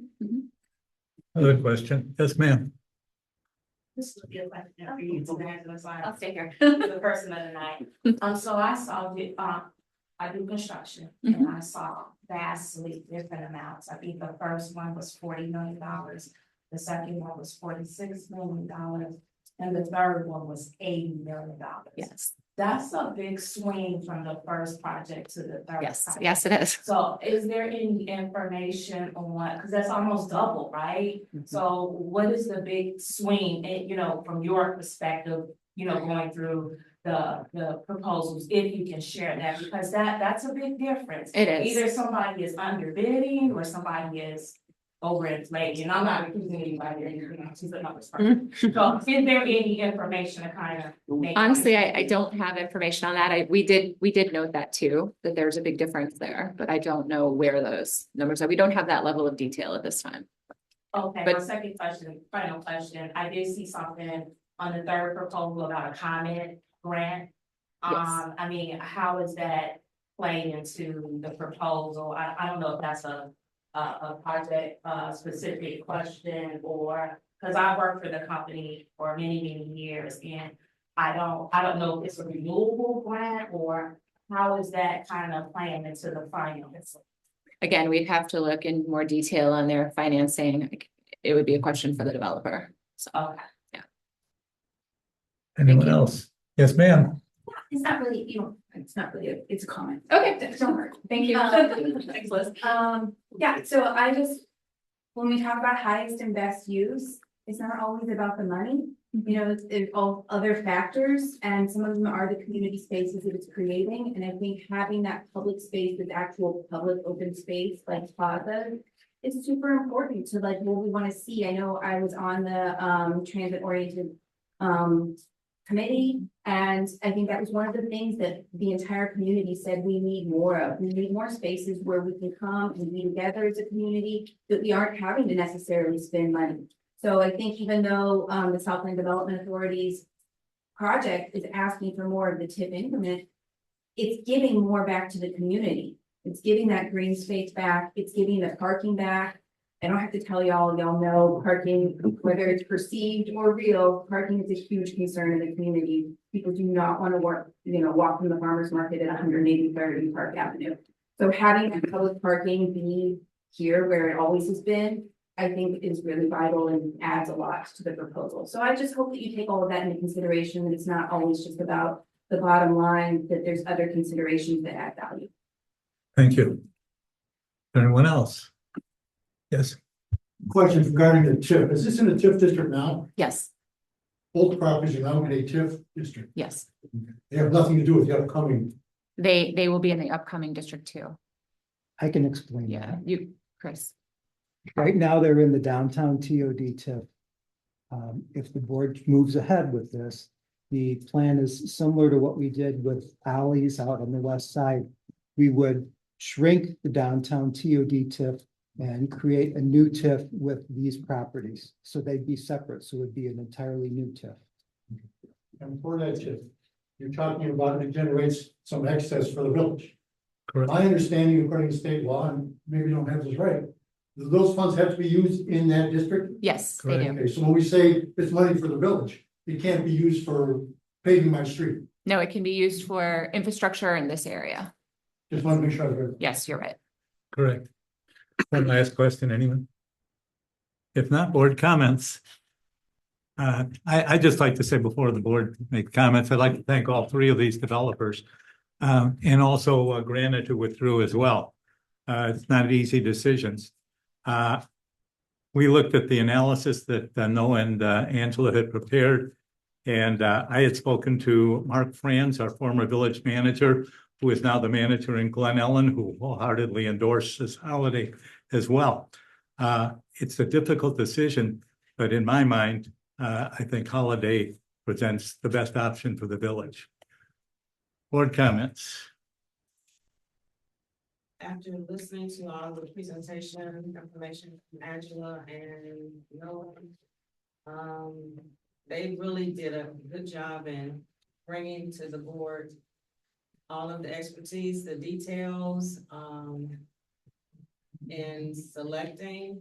So I think that Holiday would be a good choice at this time. Trustee Willis. Well, I think it's wonderful that our village can attract such quality proposals. Says a lot about the strength of our community that companies want to come in and build here. Because it's a great problem to have because all the projects are fantastic. The Holiday proposal appears to come out on top of most of the criteria. And I especially like that they intend to maintain ownership long-term and ownership and management responsibilities long-term. I was thinking about the parking and was excited about that, but knowing that we wouldn't have any increment to use in the area made that less exciting to me. So I think Holiday is the better choice. Trustee Heiferman. Given the fact that 25% of the increment stays with us, a future parking solution might be part of how that is, how those funds would be used. I've said for as long as I've been thinking about it, before I was a trustee, going back almost 30 years, I was on the Economic Development Committee, and I have always believed that population is vital to the success of our downtown. Based on just simply that premise, as well as all the criteria that staff used, I support the recommendations that they're making, and therefore I do support Holiday. But there's something really important. I'm the target. I'm the person that lives in downtown Homewood. I am aging. I plan to downsize at some point. Living in a multi-tenant building is very likely in my future. And if I had to choose one of these for myself, it's the Holiday project is the one that appeals to me the most. And that's important. So I consider the village and I consider myself, and that's why Holiday is my choice. Trustee Simpson. Want to thank Angela and Noah, excellent presentation and breaking this down and educating on us. Thank all the developers, great information. I also agree with the recommendation, but I'd like to explain why. Timeline. I like their timeline. In-house manager, as you know, apartment buildings can be problematic. I have public safety background. That's really important when they have on-site managers and some of the operations that I looked at and some research I did. I believe their aesthetics align best with their vision for the building aligns best with the aesthetics of Homewood. But most importantly for me was the last time the developers were here, I asked a question about safety and security, public safety professional. So I have that in the back of my head, always spoke to Chief Johnson about this. Only one developer responded, only one, and that was Holiday. That's important to me because of my background, but it tells me more. It tells me more that they listened. They listened and they responded. These were little things. This was just something me. I was the only trustee that said anything, but they listened. If that was you, young man, good job. Because what if there's a bigger issue? If they're going to listen to the smaller issues, they're going to listen to the bigger issues. So that's why I'm going to support Holiday. Thank you. Trustee Mason. First I want to say, Noah and Angela's staff did a phenomenal job. And I think that they've done a phenomenal job with all of the development that we've had in downtown Homewood over the years. Like the mayor, I feel as though the population is critical to the growth, development, and sustainment of our community. There are things that I like about each one of these developments. And to concerns of some of our populace, the outdoor space, the public space, the parking is a big concern.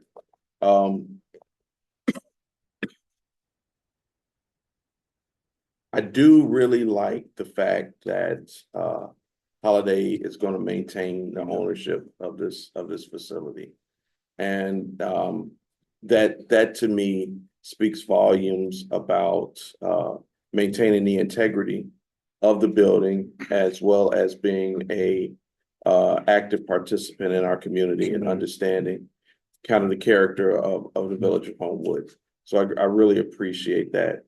I would love to have some further discussions before, of course, I know this is not signed, sealed, and delivered tonight, but I do think that there should be some further discussions around some of the flexibility of the design and potentially addressing some of the current concerns that have been brought forward tonight, as well as some others. But also, we do have the flexibility of that 25% of the tip, which is very appealing. So, yeah, I will support the Holiday decision. Trustee Roman. Okay, I feel like I have a lot to say, but I'll try to keep it concise. I respect our staff. I always praise all of our department heads. I think you guys are great. But with all due respect to you guys and to Holiday, your proposal is actually my least favorite proposal out of all of them.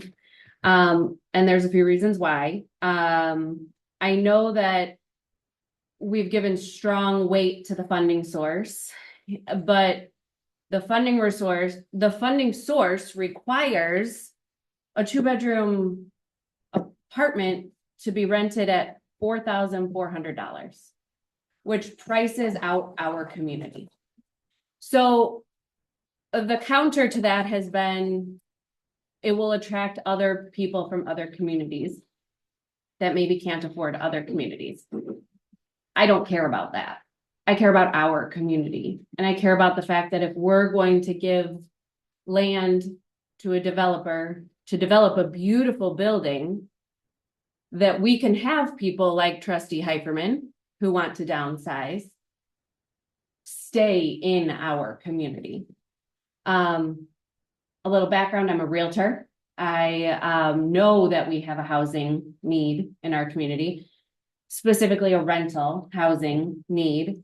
But when we have a rental housing need in our community and we're pricing out our community, we're not solving the rental housing problem that we have in our community. So the funding source, to me, is the problem. And I also believe that this proposal is the least,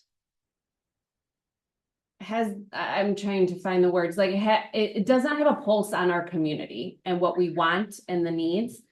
And I believe that the other two proposals hit the nail on the head with the need for our community in terms of parking and outdoor space and what our community is asking for. So that's my thought on the three proposals. Now, my next thought goes to, I will say something publicly that I said in private to our department heads. And that is, if we accept Holiday's proposal as it is written, I feel it is a slap in our community's face. So I just am curious why, if the conversation is, well, things can change, why are we rushing to commit to one developer when things can change? Where we talked about this 25% of the TIF a month ago. And it was told to me a month ago, they can use the 25% of the TIF to add parking. But that hasn't changed in the proposal, even though it is a need for our community and it's known that it's a need for our community. And the other developers have changed their proposals to accommodate things that they know are a concern. So I'm just curious, are we under a time crunch here that we have to commit to a developer? Or can we allow the developers time to change the proposals before we commit to a developer? And I know it's not signed, sealed, delivered, but it is telling the public, we're ready to move forward with this developer because we think it's the best plan. And it doesn't match what our community is asking us for. Anything else? Well, that's, it's a question is, are we under a timeline? Are we under a time crunch that We've we have discussed to? this in September, and we are now in February. I think we're very fortunate to have had 3 proposals brought before us. I don't want this to languish. Okay. Okay. With all that being said, may I have a motion to direct staff to negotiate an RDA with Holiday developers? So move. Second. Been moved by trustee Simpson, seconded by trustee Heiferman. Roll call, please.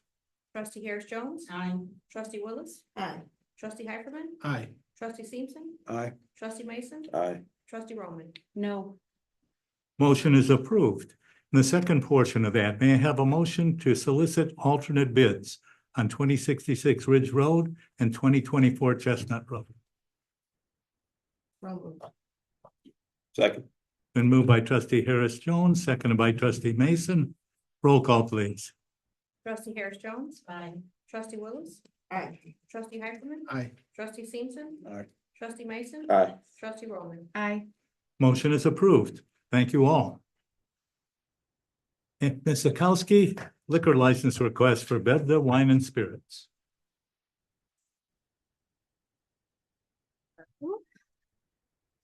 That is. Hold on just 1 minute.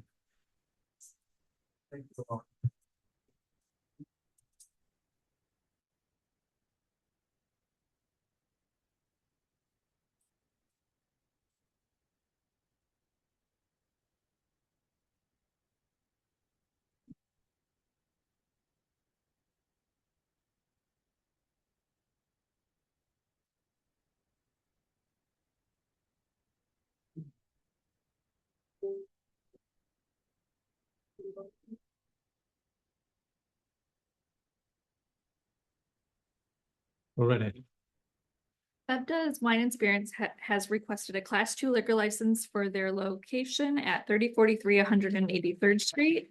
A Class 2 liquor license permits the retail sale of any alcoholic liquor in the original package only for off-premises consumption. The Liquor Commissioner is in support of the requested license. Bevda's has been building out the space at 3043 183rd, which was vacant for many years following the closure of the Brunswick Zone bowling alley. They anticipate opening to the public in mid-March. This would represent its 3rd site in the South Suburban area with current locations in Glenwood and Lansing. If the board's in favor, staff will be directed to begin the liquor license application process with the applicant. And after they successfully complete all of the steps, we will bring back at a future board meeting an ordinance to increase the number of allowed Class 2 liquor licenses. The applicant is here. Thank you for your patience. If you'd like to. Come on up, Ms. Patel. Yeah.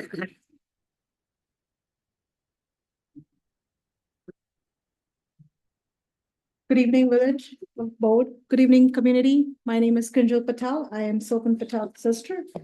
And on behalf of him, I would like to request a liquor license for Bevda's Wine and Spirits. We have multiple locations. For an example, we have Bevda's in Glenwood. The next location is Bevda's in Lansing, which is a little bit bigger. This is going to be Bevda's in Homewood, and it is about 26,000 square feet in the total space, and we'll have the finest spirits, wines, craft beer, range of selections, international, nationally.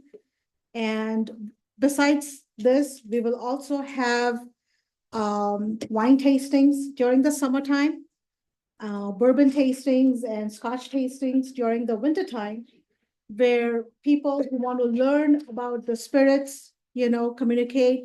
We'll have professionals come in and, we'll have sessions in the store itself where where the customers can discuss the product and try them out. We'll have a range of cigars for the winter to go with it. So it is going to be a great opportunity for us and the customers to mingle. And I think it's really good business plan, and we would like to request a liquor license for that. For the record, this is your brother Shilkin's venture. Yes. And he is out climbing mountains somewhere in Argentina at this Yes. time, I believe.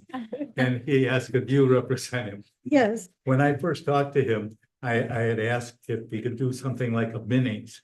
And he said that this would be somewhat along the lines of a Binny's store It with the will be. wine aisles and so forth. So Yes. I was very happy to hear that. It would be comparable to Binny's. How Binny's is most in the suburbs area. There's a couple Binny's in downtown area, but nothing in our area. And it will be a clean environment, very, very similar to Binny's products. We have a perfect example with Bevda's in Lansing, which they will have cleaner aisles, and we'll have products from all over the country and outside of the country, internationally. And we are doing really good in Bevda's in Lansing. We have, like I said before, we have tasting classes, we have educational classes if customers want to come in and, discuss and learn more about or try out.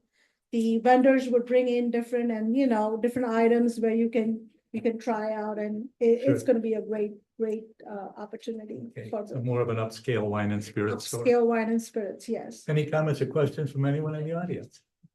If not, board comments. Trustee Harris? I have a question for you. You mentioned something about a cigar area. Yes. Will that be like closed off so that the scent doesn't go up? It's going to be a cigar room. Yes. Cigar room. Yes, a humidified cigar room. Yes.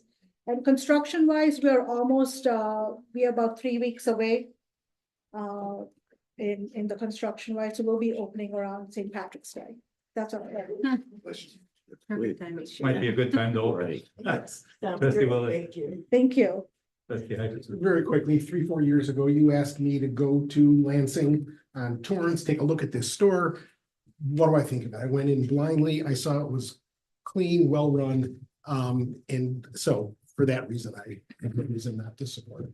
Thank you. Trustee Simpson. Any safety and security measures in place, We will have, cameras? yes, we will have security. We have a special security room right at the entrance of the store, and we'll have security there. We'll have, the parking lot is going to be lit up for the night, entire night, completely. So there are no blind spots or anything. There's going to be cameras everywhere, and we monitor 24 hours. We have the security room with the cameras where, it can be monitored. And obviously, Silken will be monitoring through his phone too. She does. Thank you very much.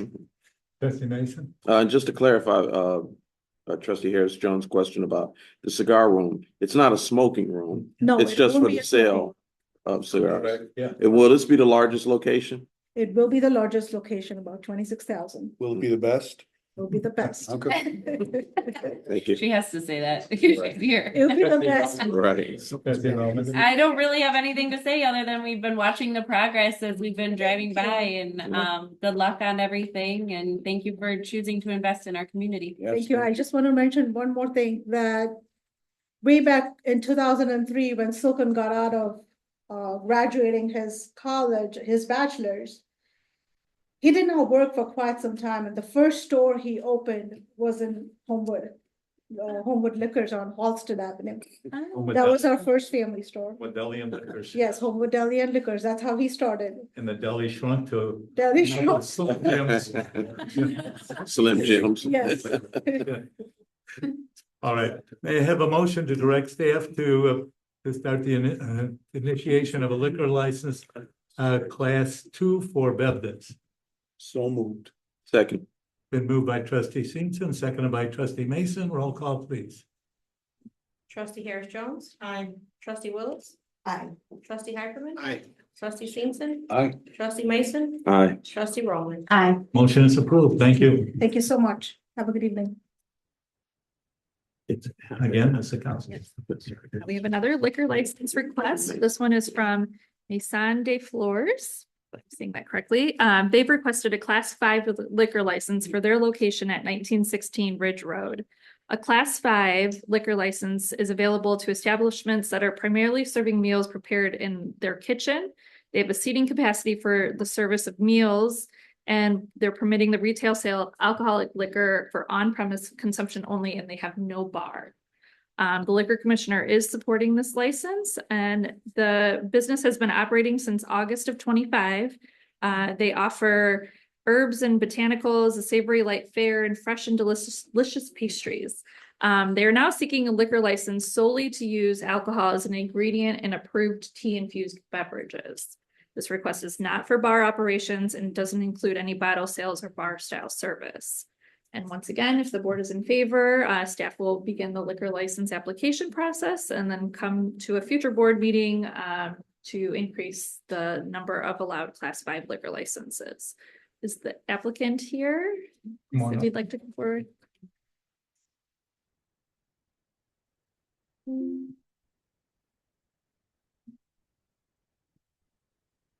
Now, before you begin, I have to tell you what a wonderful addition your tea room is to the Thank village you. of Homewood. Thank you. And your smile makes it all possible. So thank you for that. Thank you. Homewood has such a momentum and we're very happy to be a part of it, to be honest.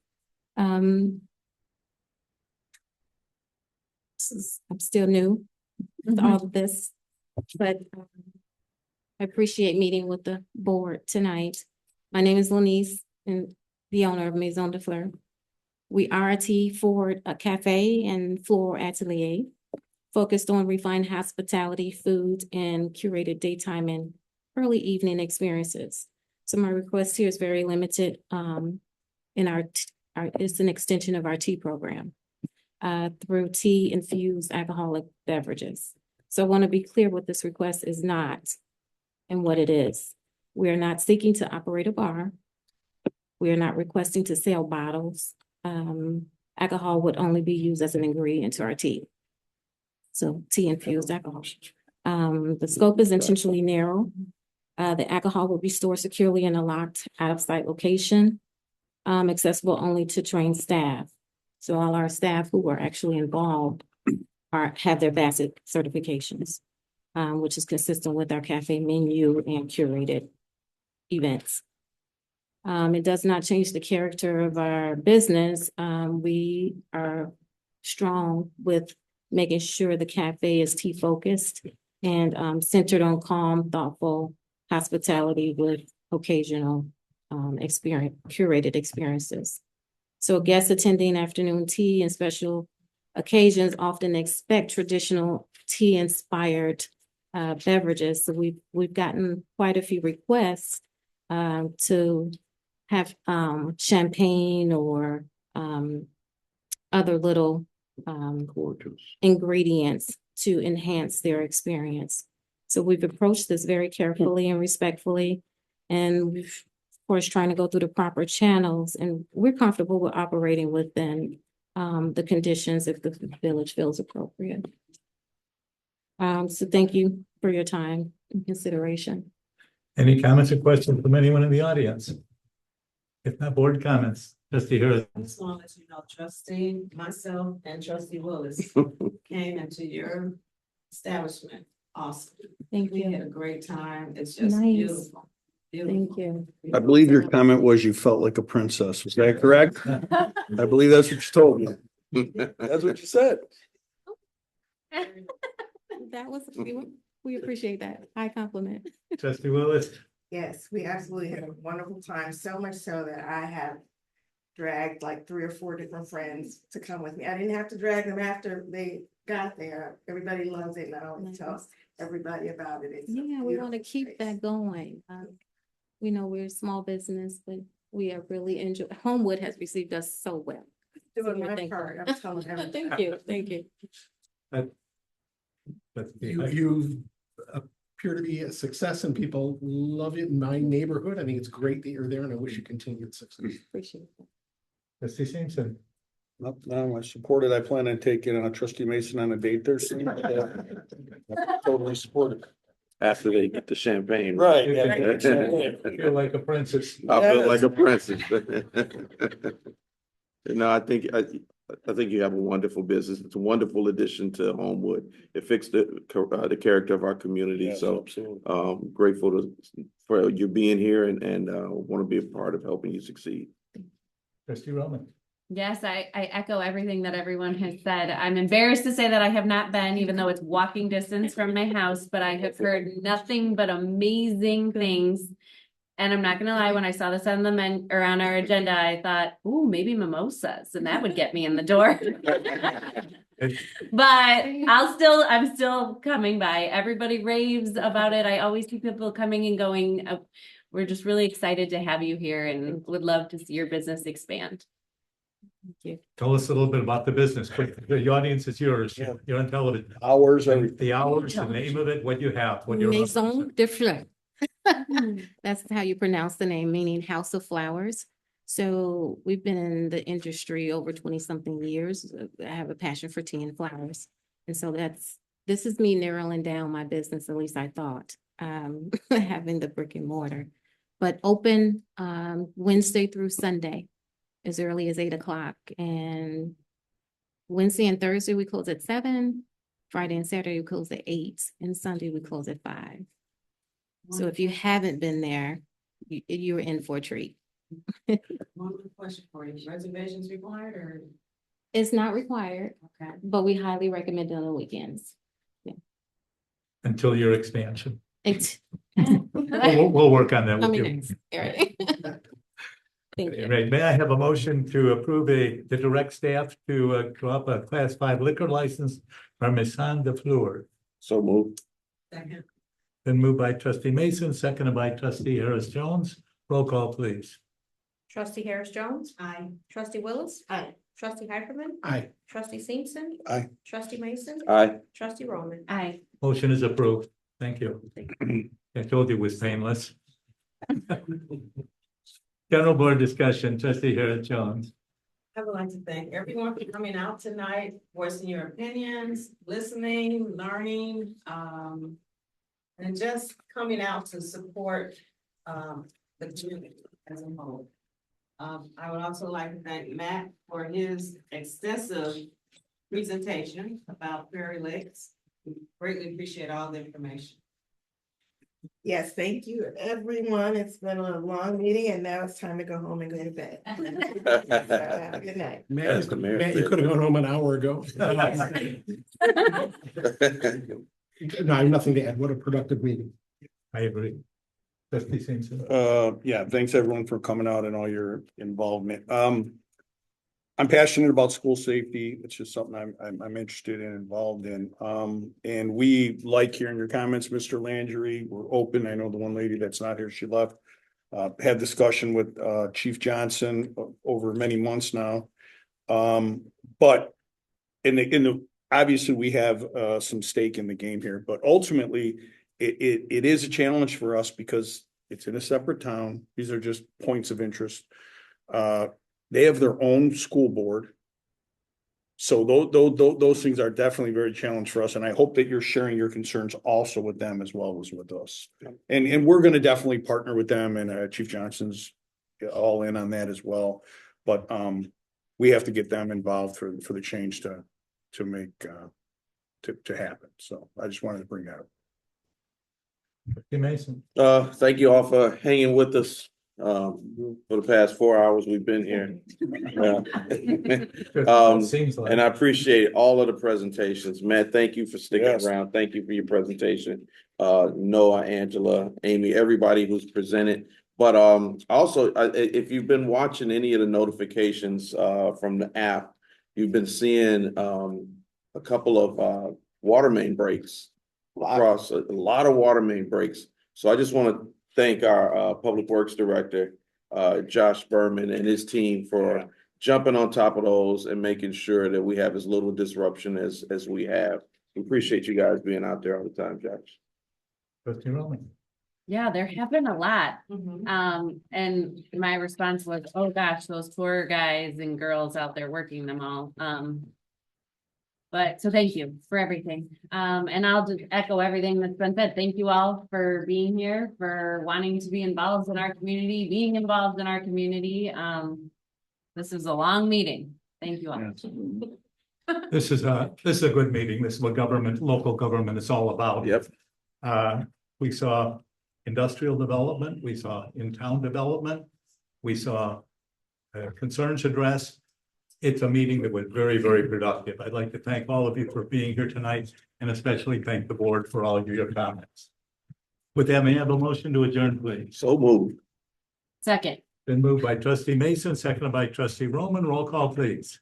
Trustee Harris Jones. Aye. Trustee Willis. Aye. Trustee Hyperman. Aye. Trustee Simpson. Aye. Trustee Mason. Aye. Trustee Roman. Aye. We stand adjourned. Thank you all. Hey.